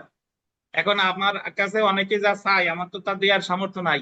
ধরেন কিছু পরীক্ষার্থী এই যে 20-25 দিন আগে আমার কাছে ভর্তি হয়েছে, তারা চাই কি যে 200-300 প্রশ্ন দিল স্যার, পড়িয়া পরীক্ষার হলে গেলাম এমসিকিউ। আর লিখিত আপনাদের অনেকের মনের কথা হলো যে 10-12টা প্রশ্ন দেবো, পড়িয়ে যাবো হলে হুবহু তাই আসবে, লিখে দিয়ে আসবো। ঠিক আছে, সেই জিনিস আর নাই। তাহলে 20 বছর আগে পরীক্ষা দিতেন। দেখেন, এ বি এর সত্য অস্বীকার পূর্বক বি কে এক খণ্ড জমি থেকে বেদখল করে। দেখেন, এ বলছে যে বি রে যে তুই এই জায়গার কোনো মালিক না, তুই এই জায়গা থেকে বের হ। বেদখল করে দিছে, মালিকানা কি করছে? অস্বীকার করছে। বি সংক্ষুব্ধ হয়ে উক্ত সম্পত্তিতে তার সত্য আছে মর্মে ঘোষণার জন্য মামলা করে। কিসের মামলা করছে? শুধু ঘোষণা করছে। দ্য স্পেসিফিক রিলিফ অ্যাক্টের সংশ্লিষ্ট ধারার উদ্ধৃতি দিয়ে উক্ত মামলার আইনগত পরিণতি বর্ণনা করুন। বলেন তো, শুধু সত্য করতে হবে কিনা? শুধু 42 চাইছে, তাহলে এই মামলা ওই যে একটু আগে আমি আলোচনা করছিলাম, আনুষঙ্গিক প্রতিকার চাইতে হবে। হয় আজই সংশোধনের আবেদন করবে, নাহলে মামলা প্রত্যাহার করে পুনরায় দায়েরের আবেদন করবে। বুঝছেন? তারপরটা দেখেন, এ একটি সম্পত্তিতে এর মালিকানা আছে কিন্তু দখলে নাই। এ কি উক্ত সম্পত্তিতে শুধুমাত্র ঘোষণা ডিগ্রি পেতে পারে? পাবে না। মালিকানা তো চাইছে, সত্য মানেই তো ঘোষণা, মানেই তো মালিকানা, কিন্তু দখলও চাইতে হবে। পরেরটা দেখেন, বাদী ক এর দখলে এক খণ্ড জমি ছিল, যা তার পৈতৃক সম্পত্তি। তার প্রভাবশালী প্রতিবেশী কর্তৃক তিনি বেদখল হন। তিনি দাবি করেন যে তিনি কয়ের পিতার নিকট থেকে জমিটি খরিদ করেছেন। প্রতিবেশী বলছে যে কয়ের পিতার থেকে আমি এই জমি কিনছি। কয়ের মতে দলিলটি জাল ও প্রতারণামূলক। ক বলতেছে এই জমিতে এই দলিলটা জাল ও প্রতারণামূলক। তাহলে কয়ের প্রতিকার কি? ঘোষণা অবৈধ মর্মে ঘোষণা চাইলেই হবে। 39-এর দরকার নাই, কারণ এই কয়ের পিতা এক পক্ষ আর ওই ব্যক্তি এক পক্ষ, আর নিবন্ধনের কথা তো বলা নাই। তারপরে দেখেন, এক্স 10 শতক জমিতে তার সত্ত্ব ঘোষণার জন্য মামলা করে। সে অভিযোগ করে যে ওই তঞ্চকতার দ্বারা অলিখিত স্ট্যাম্প কাগজে তার সই নেই এবং পরবর্তীতে ওই 10 শতক জমির বাবদ একটি বিক্রয় দলিল তৈরি করে যাকে এবং তাকে 10 শতকের মধ্যে 5 শতক হতে বেদখল করে। এক্স কি তার প্রার্থিত প্রতিকার দেওয়া যেতে পারে? প্রশ্ন ছোট কিন্তু জটিলতা বেশি। এই প্রশ্ন হলে ছোট মশা কামড় দেশে জীবন শেষ হয়ে গেছে। তো এই জায়গা বলতেছে পেছে প্রশ্ন। সে 10 শতক জমির সত্ত্বের জন্য মামলা করছে, কিন্তু দাবি করছে যে তঞ্চকতা দ্বারা অলিখিত স্ট্যাম্প কাগজে তার সই নাই। তাহলে এক পক্ষ হলো সে, আর এক পক্ষ হচ্ছে আর একজন। এখন প্রতারণা করে যদি জাল দলিল তৈরি করে শুধু 42 করলে হবে? 42-এর সাথে কি লাগবে? 39। আবার এই জায়গা দখলেও নাই, তাহলে 8ও চাইতে হবে। তাহলে এই জায়গা 42, 39, 8। এক্স কে তার প্রার্থিত প্রতিকার দেওয়া যেতে পারে কিনা তা আলোচনা করতে হবে, এই হলো কথা। এখন এই জায়গা যতগুলো আছে, একটা যার যার মতো করে যে কোনো একটা আমার লিখে দেখান, অনলাইন অফলাইনে মিলিয়ে। এদের রহমত আলী থেকে শুরু করে এই পর্যন্ত যে যেটা পারেন যে কোনো একটা লিখে দেখান আমারে। খাতা কলম নেন হাতে, অনলাইন অফলাইন মিলিয়ে খাতা কলম নেন। হ্যাঁ, কাগজ না না থাকলে আমার কাছ থেকে নিন। কাগজ আনেন না? খাতা অবশ্যই নিয়ে আসবেন। নেন, আপনার আছে? আব্দুল্লাহ সাহেব আছে খাতা? খাতা নিয়ে আসতে হবে, নেন পেজ নেন। আপনার আছে রহমান সাহেব? নেন। সব রহমান সাহেব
সলিমুল্লাহ, সলিমুল্লাহ না?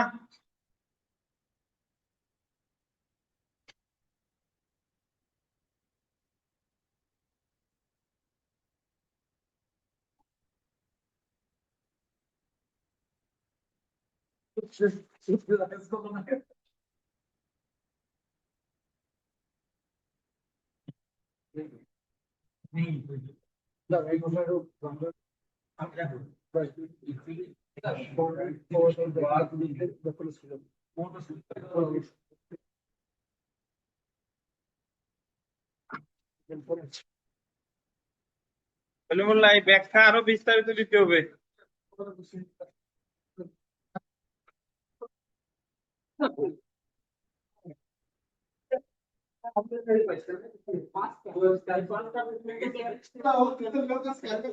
পাঁচটা? হ্যাঁ,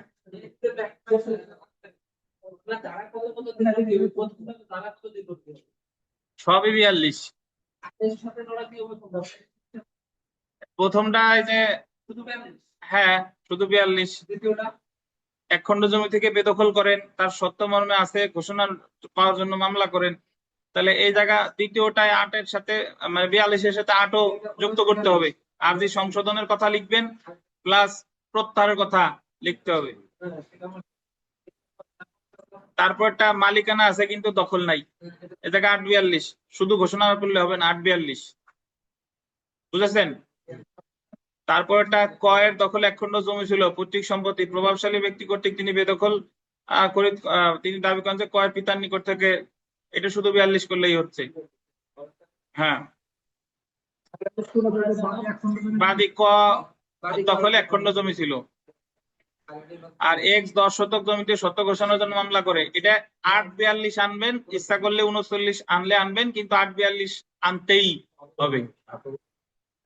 হ্যাঁ, আচ্ছা, অনলাইনে অনেকে খাতা দেখাইছে, ওনাদের খাতাগুলো একটু দেখে ফেলি।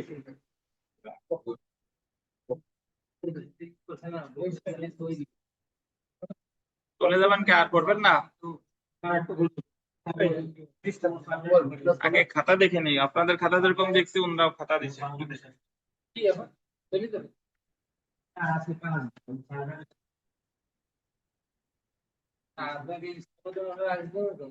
অনলাইনে শুনতেছেন? রুপি আছেন? রুপি, রুপি, হ্যাঁ রুপির খাতা দেখতেছি, রুপি কি আছে অনলাইনে? একটু জানান, নাইলে ওনারটা পরে দেখি।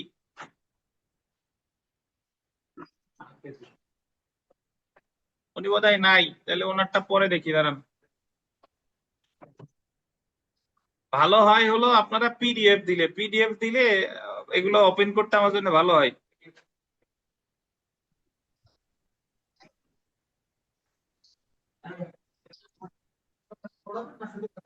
করাবো করাবো, ওনাদের খাতাটা দেখে দিইনি।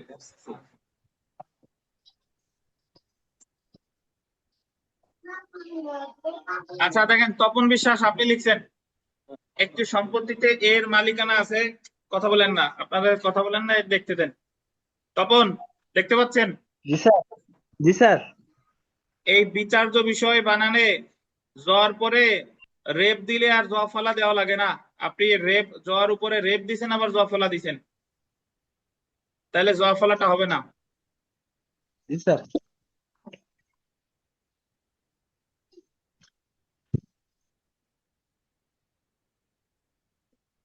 তখন আপনার হয়েছে, বাট আর একটু বিস্তারিত লিখতে পারতেন যে ঘোষণামূলক মামলা কি, এবং ঘোষণামূলক মামলা চাইলে সাথে আনুষঙ্গিক প্রতিকারও চাইতে হবে। তা আপনি যা লিখছেন আপনার 2.5 দেওয়া যায়, 5-এ 2.5। জি স্যার।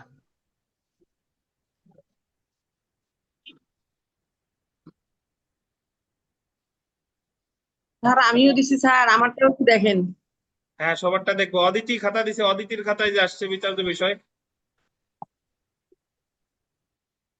এক্স 10 শতক জমিতে তার সত্য ঘোষণার জন্য মামলা করে, কিন্তু বিক্রয় দলিলটি যেহেতু প্রতারণা তৈরি করেছে এবং এক্স দলিলের পক্ষ, সেহেতু তাকে আনুষঙ্গিক প্রতিকার হিসেবে 39 ধারায় দলিল বাতিল আবেদন করতে হবে। অন্যদিকে 10 শতকের মধ্যে 5 শতক হতে বেদখল করায় এক্স কে তার শর্তসহ দখল পুনরুদ্ধারের জন্য সুনির্দিষ্ট প্রতিকার আইনের 42 ধারার পাশাপাশি 8 ধারায় আনুষঙ্গিক সহ ডিক্রির জন্য আবেদন রুজু করতে হবে। ওকে, তারপরে কি লিখছেন অদিতি? তারপরে লিখছেন সিদ্ধান্ত।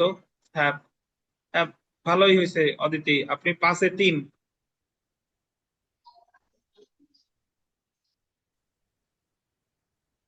ঠিক আছে স্যার।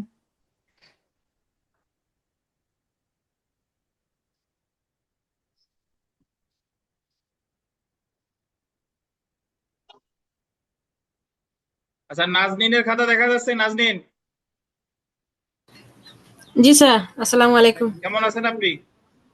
আলহামদুলিল্লাহ স্যার, আপনি ভালো আছেন স্যার? জি আলহামদুলিল্লাহ।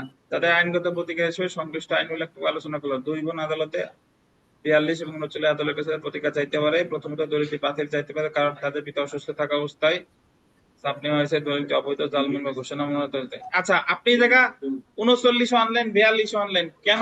42 আর 39 কেন আনলেন, এই ব্যাখ্যাটা আপনাকে দিতে হবে। দুই, যেহেতু জাল করছে, ওই জি পিতা স্যার। এক পক্ষ আর সন্তান এক পক্ষ, 2 বোন তো আর পক্ষ না, তাহলে সেই ক্ষেত্রে শুধু 42 করলেই হচ্ছে। আর আপনি যদি বলেন যে এই দলিলটা নিবন্ধিত ছিল, তাহলে 42 এর সাথে 39 চাওয়া লাগবে। তো যাই হোক, আচ্ছা স্যার। যা লিখছেন আপনি 2.5 পাবেন আর কি। জি স্যার। আরিফ রায়হান খান, দেখা যাচ্ছে? আরিফ রায়হান খান, জি স্যার, দেখা যাচ্ছে।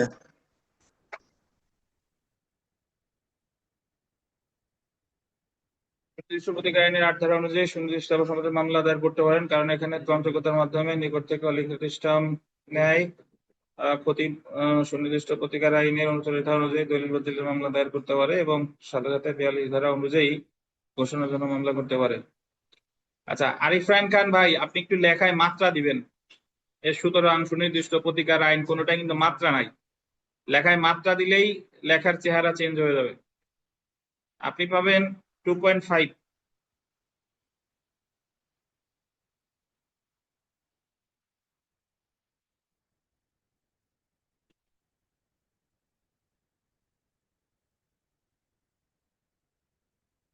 ভারতী, আপনার খাতা দেখা যাচ্ছে? ভারতী আছেন? আছি স্যার, আছি স্যার। এই দেখেন স্ক্রিনে আপনারটা দেখা যাচ্ছে।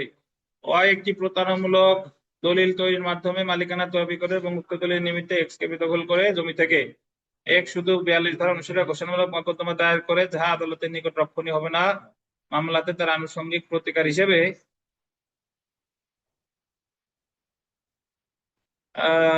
প্রার্থনা এক্স প্রার্থী 8 ধারার পুনরুদ্ধার দলিল বাতিল ঘোষণামূলক।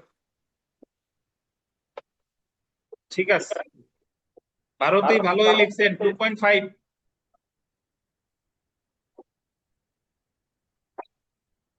রথিন সাহেব লিখছেন আইনানুগ পর্যালোচনা আলোচ্য ঘটনায় এক্স সত্য ঘোষণার দ্বারা দেওয়া যেতে পারে এক্স কে সুনির্দিষ্ট প্রতিকারে 42 8 8 8। ঠিক আছে রথিন সাহেব, আপনি তোমাদের অফলাইনের ভালোই লিখছেন, 2.5। Rathin remove the group name. হ্যাঁ রথিন সাহেব, আকাম আপনার মানে জীবনে আর শেষ হলো না। আমাদের এই যে গ্রুপের নাম রিটেন গ্রুপ 11-11, গ্রুপ নাম মুছে দিয়েছে, এখন গ্রুপের কোনো নাম নাই। আপনি আমাদের গ্রুপে আছেন লিখিত? অন্যটা অ্যাড করে দেন দি, আমি অ্যাপ্রুভ করে দিচ্ছি। আপনারা যারা বুঝেন না, শুনেন, আপনারা যারা বুঝেন না, গ্রুপে ঢুকে খালি দেখবেন আর পড়বেন, আন্দাজে এই চাপাচাপি করেন কেন? আমার প্রতিটা গ্রুপের রিটেন ব্যাচ কবে থেকে শুরু করেছে তারিখ দেওয়া থাকে। এই যে রথিন সাহেব, উনি এই যে না বুঝেই করছে ব্যাপারটা, না বুঝে উনি যে নাম মুছে দিয়েছে, কিন্তু না বুঝে আপনার চাপাচাপি করার দরকার কি?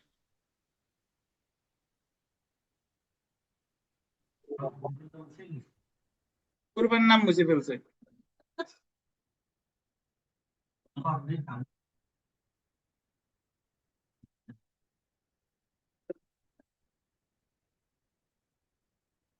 আপনাদের ফোনে চাপাচাপি করার মতো কত জিনিস আছে দেখেন, ইউটিউব আছে, টিকটক আছে, ওই জায়গায় যে ওইগুলো দেখেন। এই জায়গায় চাপাচাপি করার কি দরকার?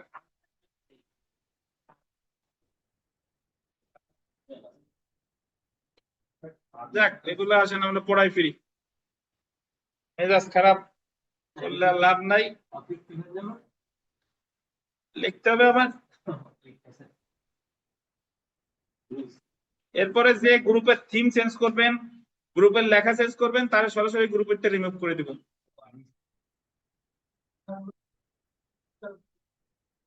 বুঝবে না কেন? সে না বুঝুক, না বুঝলে উনি গ্রুপের এই জায়গায় চাপাচাপি করবে কেন?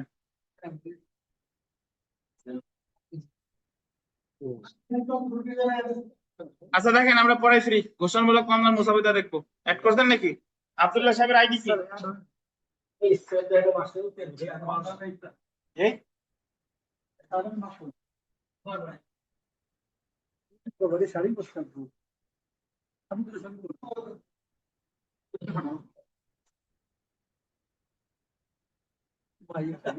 কোনটা লেহেন দিয়ে জায়গা কোনটা?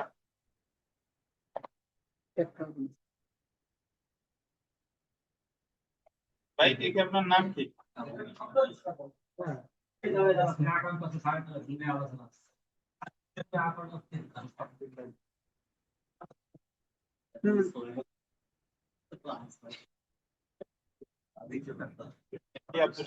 জি, ঠিক আছে।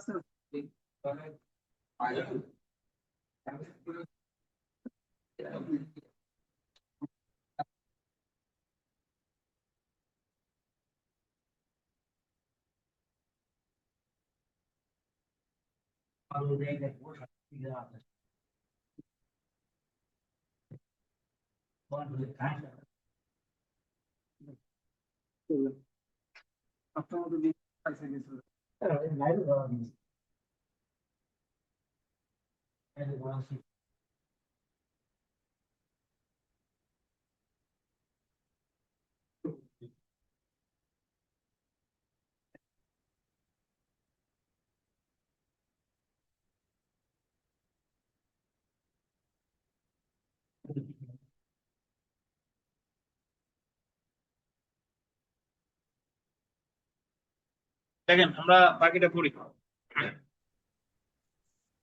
স্যার আমার স্ক্রিন যে বুঝতে পারি না, স্যার। বুঝতে পারেন নাই কেন? এইটা আপনার আইনগত আমি ভুল, বুঝি আপনি না, স্যার। অব্যাহতি পাবেন না। ঘটনাগত ভুল হলে পাইতেন।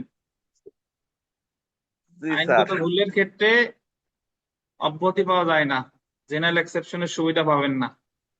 আপনি বুঝতে পারেন না, আপনি জি স্যার। আন্দাজে চাপাচাপি করেন কেন? পিস্তলের টাতে আছে, একজনে গুলি করে বললেন যে বুঝতে পারিনি মারা গেছে। দেখেন, আচ্ছা আমরা ঘোষণামূলক মামলার মোসাবিদায় আসি। দেখেন মোসাবিদা মোটামুটি সব একই। ওই মোকাম বিজ্ঞ সহকারী জজ আদালত ঢাকা, সূত্র দেওয়ানি মামলা নাম্বার এত। এখন আপনি যদি চান এই জায়গায় সিভিল জাজ লিখতে, কোনো সমস্যা নাই, তবে সাল দিবেন 2025 বা 2026। ঠিক আছে? জব্বার আলী, আর এই জায়গায় নতুন মামলার ক্ষেত্রে কি আসবে না, কোনো মামলা নাম্বার আসবে না। জব্বার আলী পিতা এই মোহাম্মদপুর ডট ডট বাদী বনাম এই বিবাদী। বিষয় দেখেন, যান বিষয় সুনির্দিষ্ট প্রতিকার আইন 1877-42 ধারার অধীনে সত্য ঘোষণার মকদ্দমা তাহেদাত মূল্য কত টাকা? 4 লাখ টাকা। এখন আপনি এখানে যে কোনো একটা বিষয় নিয়ে লিখতে পারেন। অনেকগুলো হয় যে আমি অমুক মামলার বাদী, আমি দীর্ঘদিন যাবত আমার জমির দখলে আছি, হঠাৎ করে একজন আমার মালিকানা অস্বীকার করতেছে, তাই আমারে এই জমির মালিক এই মর্মে ঘোষণা দেওয়া হোক। এটা হতে পারে।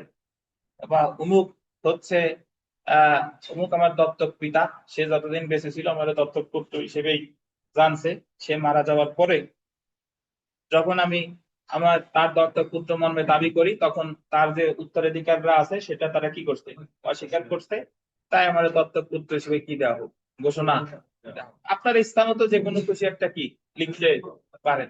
তো তা একটু দেখেন যে বাদী পক্ষে বিনীত নিবেদন এই যে, যেহেতু বাদী বাংলাদেশের একজন স্থায়ী নাগরিক এবং আইনের প্রতি শ্রদ্ধাশীল বটে, অন্যদিকে বিবাদী এলাকার প্রভাবশালী দখলবাজ আইন মান্যকারী লোক বটে, যেহেতু বাদী গত এত তারিখে তার পিতার মৃত্যুর পর জানতে পারেন যে তার পিতার মৃত্যুর পূর্বে তিনি তার বসত বাড়ির নিকটস্থ 1 একর জমি প্রতিবেশী জাহেদ হোসেনের নিকট বিক্রয় করেছেন।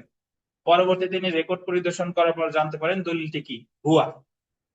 যেহেতু বিবাদী খরিদ সূত্রে বা অন্য কোনো ভাবে উক্ত জমির মালিক নন, সেহেতু তার দলিলটি ভুয়া দলিল হিসেবে প্রতীয়মান হয়, এবং যেহেতু বাদী উক্ত জাল দলিলের কোনো পক্ষ নয় এবং জাল দলিলটি নিবন্ধিত নয়, যেহেতু দলিলটি কৃত্রিম ও জালিয়াতির মাধ্যমে সৃষ্ট, যার আইনগত কোনো ভিত্তি নেই, ভুয়া, তাই আইনের বিধান অনুসারে তা বাতিল যোগ্য। যেহেতু দলিলটি অবৈধ এবং জাল মর্মে ঘোষণা না করলে ভবিষ্যতে বাদী গুরুতর ক্ষতির সম্মুখীন হবে, যা আর্থিক ক্ষতিপূরণের মাধ্যমে প্রতিকার দেওয়া সম্ভব হবে না।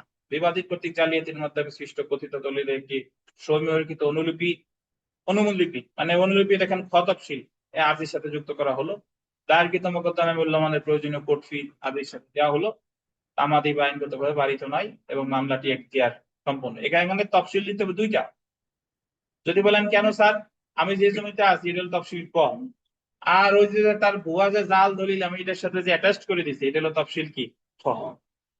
তাহলে এখানে অতএব মকদ্দমার বাদী পক্ষে বিনীত প্রার্থনা এই যে ন্যায় বিচারের স্বার্থে বাদী পক্ষে এবং বিবাদীর বিপক্ষকে ক তফসিল বর্ণিত সম্পত্তি সম্পর্কে বিবাদী কর্তৃক সৃজিত তর্কিত তফসিল দলিলখানা অবৈধ এবং জালমর্মে ঘোষণার মাধ্যমে দলিলটি অকার্য মর্মে ডিক্রি প্রদান করতে, বিবাদী কর্তৃক বাদীকে অত্র মকদ্দমার যাবতীয় খরচ প্রদানের ডিক্রি প্রদান করতে। মানে শুধু ঘোষণাই না, আমি সাথে সাথে কি চাইছি, খরচও চাইছি।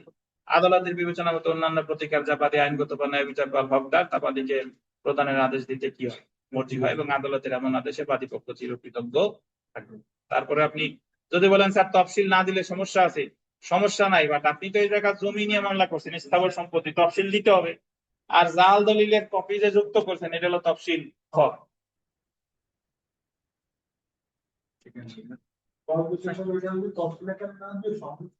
হ্যাঁ দিতে পারেন, সমস্যা নাই।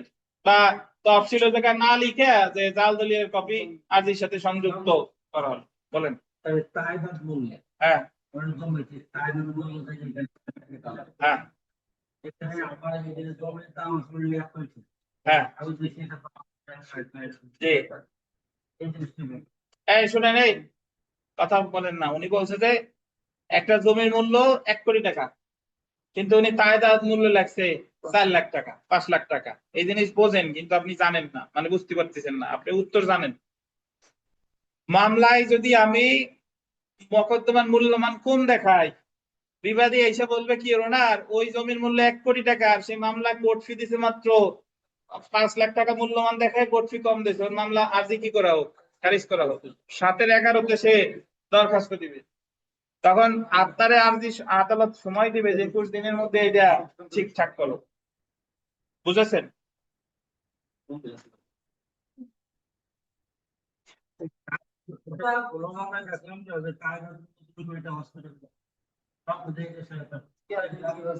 দুই কোটি 5 কোটি দেখেন নাই? যদি 2 কোটি 5 কোটি টাকার সম্পত্তি নিয়ে মামলা না হয়, দেখবেন কিভাবে?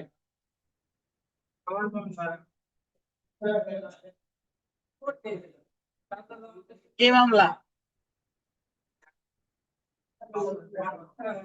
আচ্ছা, এখন অপরপক্ষ এসে তো আবেদন করে একেবারে যে আপনি তায়েদাদ মূল্য কম দেখাইছেন, আর যে খারিজের দরখাস্ত সে যখন টের পাবে তখন এসে দরখাস্ত দেবে এর ওনার তায়েদাদ মূল্য কম দিছে।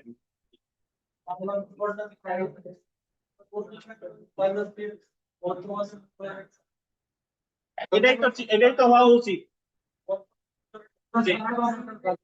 হ্যাঁ হ্যাঁ এটাই তো হওয়া উচিত, বুঝেছেন? দেখেন আমরা রিসিভারে চলে আসি, রিসিভার নিয়োগ। স্যার হ্যাঁ অদিতি বলেন। স্যার আমি হচ্ছে ওই যে একটু দাঁড়ান, মোকাম কথা বলেন আপনি না, একটা কথা বলেন। বলছিলাম অদিতি বলেন। 2025 সাল সিভিল জজ, মানে এই কথাটা আমি মিস করে গেছি, আমি বুঝতে পারিনি স্যার। আচ্ছা, এটা হলো যে যদি আপনি এই মামলাটা এই জায়গায় যে সালটা আছে, যদি আপনি সালটা দেখেন এখানে 2024-এ আছে, 24-এ থাকলে সহকারী জজই ঠিক আছে, কারণ সিভিল জাজ এটা বানাইছিল কত তারিখে? 25 সালে। তো যদি আপনি মামলাগুলো 25 সালে করেন তাহলে সহকারী জজের কাছে হবে বিজ্ঞ সিভিল জাজ, কারণ বর্তমানে সহকারী জজের নাম কি? সিভিল জাজ।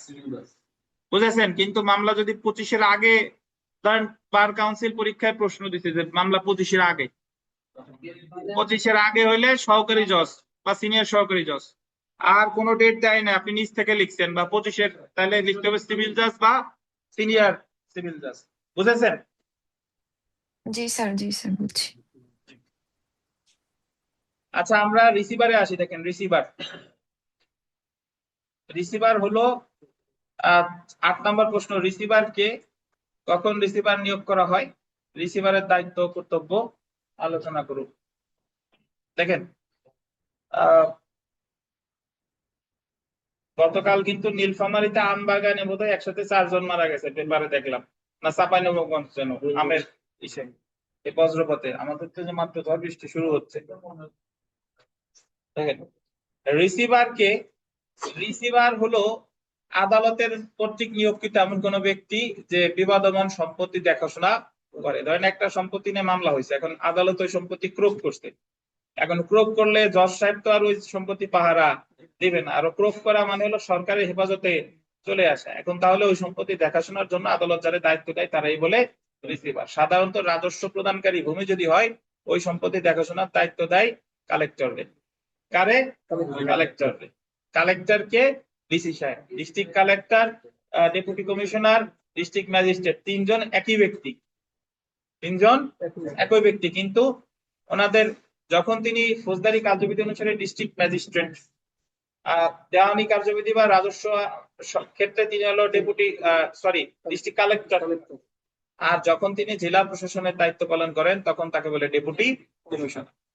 আচ্ছা, এখন তাহলে আমরা চলে আসি রিসিভার। দেখেন, রিসিভারের অ্যাকচুয়ালি কোনো সংজ্ঞা কিন্তু আমাদের এই দেওয়ানি কার্যবিধিতেও দেয় নাই, সুনির্দিষ্ট প্রতিকার আইনেও দেয় নাই। এটা আলোচনা করছে সুনির্দিষ্ট প্রতিকার আইনে 44 ধারায় আর দেওয়ানি কার্যবিধির 40 আদেশে। দেখেন, রিসিভার এমন একজন ব্যক্তি যাকে মোকদ্দমার বিরোধীয় বিষয়বস্তু বা সম্পত্তি রক্ষণাবেক্ষণ এবং ভাড়া আদায় সহ অন্যান্য কার্যাবলী করার জন্য আদালত নিয়োগ দিতে পারে। রিসিভার নিয়োগ আদালতের আন্ডারলাইন করুন, স্বেচ্ছাধীন ক্ষমতা। সুনির্দিষ্ট প্রতিকার আইনের মোটামুটি সবই স্বেচ্ছাধীন, শুধু বাধ্যতামূলক কোনটা? 58।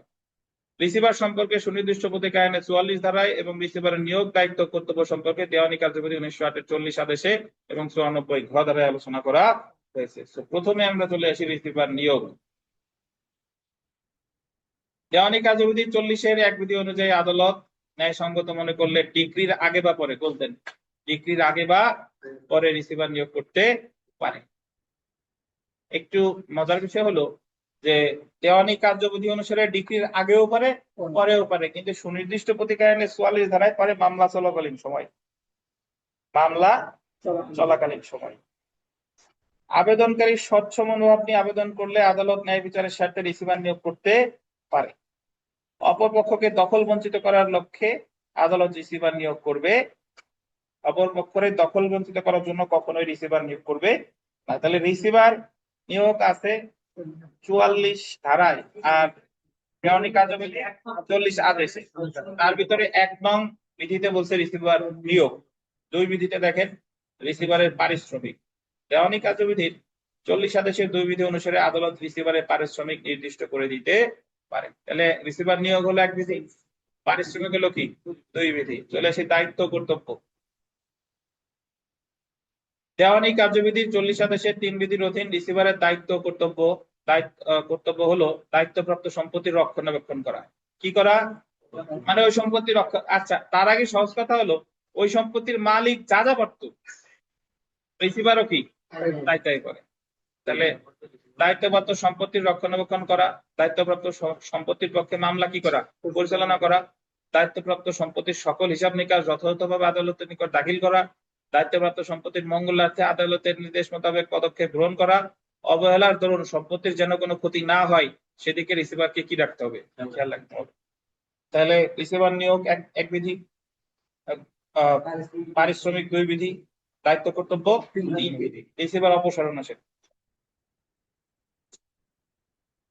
রিসিভার আদালতের নির্দেশ মোতাবেক হিসাব দাখিল করতে ব্যর্থ হলে বা ইচ্ছাকৃতভাবে সম্পত্তির ক্ষতি সাধন করলে বা রিসিভারের উপর অর্পিত দায়িত্বের মেয়াদ শেষ হলে 40 আদেশের 4 বিধি অনুসারে আদালত রিসিভারকে অপসারণ করতে পারে। তাহলে তার যে দায়িত্ব আছে সেটা যদি শেষ হয়ে যায় অথবা সে যদি ব্যর্থ হয় তাহলে তারে অপসারণ করতে পারে 40 আদেশের কততে? 4। তারপরে দেখেন কালেক্টরকে রিসিভার হিসেবে নিয়োগ। রাজস্ব প্রদানকারী ভূমির ক্ষেত্রে আদালত কালেক্টরকে রিসিভার হিসেবে নিয়োগ করতে পারে। এটা লেখেন বিধি 5। বিধি 5 রাজস্ব প্রদানকারী ভূমির ক্ষেত্রে কালেক্টরকে রিসিভার হিসেবে নিয়োগ করতে পারে।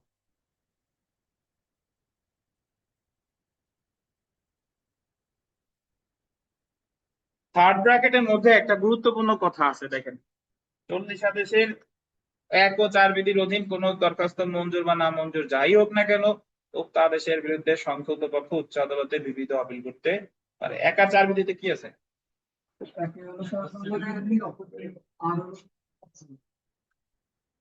একে আছে রিসিভার নিয়োগ। কোন পক্ষ রিসিভার নিয়োগের আবেদন করছে, আদালত নামঞ্জুর করে দিচ্ছে, বা রিসিভার নিয়োগের আবেদন করছে, রিসিভার একজন নিয়োগ করছে, তাহলে সংক্ষুব্ধ পক্ষের প্রতিকার কি? আপিল। আবার রিসিভারের অপসারণ করছে বা অপসারণ করে নাই, 4 প্রতিকার কি? আপিল। তাহলে 40 আদেশের 1 আর 4 বিধি হলো আপিলযোগ্য আদেশ।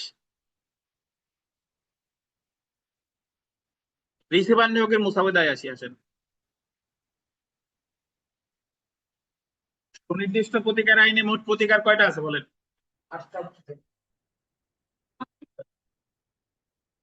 প্রতিকার 8টা, উপায় 5টা। এখন এই 8টার মধ্যে শুধু একটাই মূল মামলা করা যায় না, এটা হলো রিসিভার। রিসিভারের জন্য আলাদা মামলা করা যায় না, বরং কোন মামলা চলমান আছে ওই মামলার মধ্যে রিসিভারের দরখাস্ত করতে হয়। বুঝেছেন? হ্যাঁ, এই যে দেখেন, মোকাম বিজ্ঞ সহকারী জজ আদালত, প্রথম আদালত ঢাকা, দেওয়ানি মামলা নাম্বার 28/2024। এটাই নাম্বার কেন দিলাম? কারণ অলরেডি একটা মামলা চলমান আছে। যদি এটা নতুন মামলা হতো তাহলে এই জায়গায় নাম্বার দিত না, তাহলে .2024 হতো। বুঝছেন? ক সমান সমান বাদী পক্ষ, খ সমান সমান কি? বিবাদী পক্ষ। আর দরখাস্তে তায়েদাদ মূল্য দেওয়া লাগে না, তায়েদাদ মূল্য দেবো আরজির সাথে। কিসের সাথে? আরজির সাথে আর আপিলের মেমোর সাথে। আচ্ছা, বিষয় দেওয়ানি কার্যবিধির 151 ধারার বিধান সহ 40 আদেশের 1 বিধির অধীন রিসিভার নিয়োগের আবেদন। যদি বলেন স্যার 151 কেন দিলাম? সকল দরখাস্তের সাথে 151 দেওয়া যায় সহজত ক্ষমতা বলে। এখন আমি কি চাইছি দেখেন, বাদী পক্ষে বিনীত নিবেদন এই যে বাদী একজন সহজ সরল আইন মান্যকারী সুনাগরিক, অপরদিকে বিবাদী একজন পরধনলোভী আইন অমান্যকারী দাঙ্গাবাজ লোক। বিবাদী 1/3/2000 তারিখে একটি মিথ্যা ভুয়া জাল দলিল তৈরি করে বাদীকে ক তফসিল বর্ণিত ভূমি থেকে বেদখল করে। দেখছেন কি করছে? বেদখল করছে। বাদী বেদখল হওয়ার পরে 1/1/2024 তারিখে বিবাদীর বিরুদ্ধে সত্য দখল পুনরুদ্ধার মামলা দায়ের করে বলছে যে যেদিন বেদখল হয়েছে তারপরে এত তারিখে মামলা করছে। যেহেতু বিরোধীয় সম্পত্তি অর্থাৎ ক তফসিল বর্ণিত ভূমিতে বাদীর একটি 5তলা বাড়ি আছে এবং বিবাদী দীর্ঘদিন উক্ত বাড়ির ভাড়া আদায় করে আসতেছেন, তাই উক্ত ভাড়া আদায় এবং অন্যান্য আইনগত দায়িত্ব পালনের জন্য একজন রিসিভার নিয়োগ করে একান্ত আবশ্যক, নতুবা বাদীর অপূরণীয় ক্ষতি হয়ে যাবে। বলছেন কি যে সে তো আবার বেদখল করছে, তাহলে যতদিন পর্যন্ত মামলা চলে ততদিন পর্যন্ত একজন রিসিভার নিয়োগ করা হোক, যাতে ওই বাড়ির ভাড়া টারা রিসিভার আদায় করে। অতএব মহোদয় সমীপে বিনীত নিবেদন এই যে একজন সুজ্ঞান সম্পন্ন অ্যাডভোকেটকে রিসিভার হিসেবে নিযুক্ত করে মকদ্দমা নালিশি সম্পত্তি সঠিকভাবে তত্ত্বাবধানের জন্য যথাবিহিত আদেশ দানে সুবিচার করিতে কি হয়?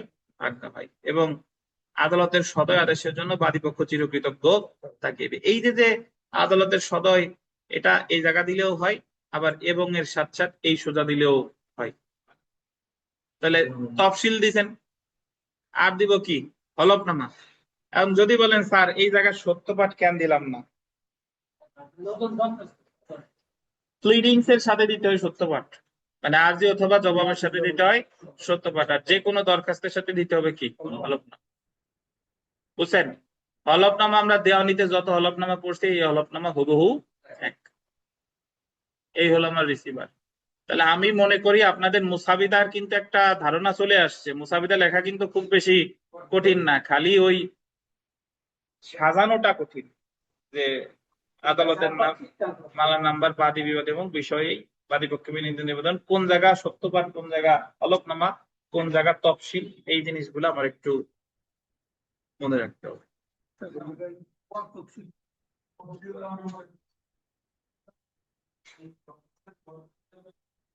সমস্যা নাই, দিতে পারেন। ক তফসিল মানে যদি আরো তফসিল থাকতো সেটা হতো খ, খালি ক না দিয়ে খালি তফসিল দিলেও হয়। হ্যাঁ বলেন।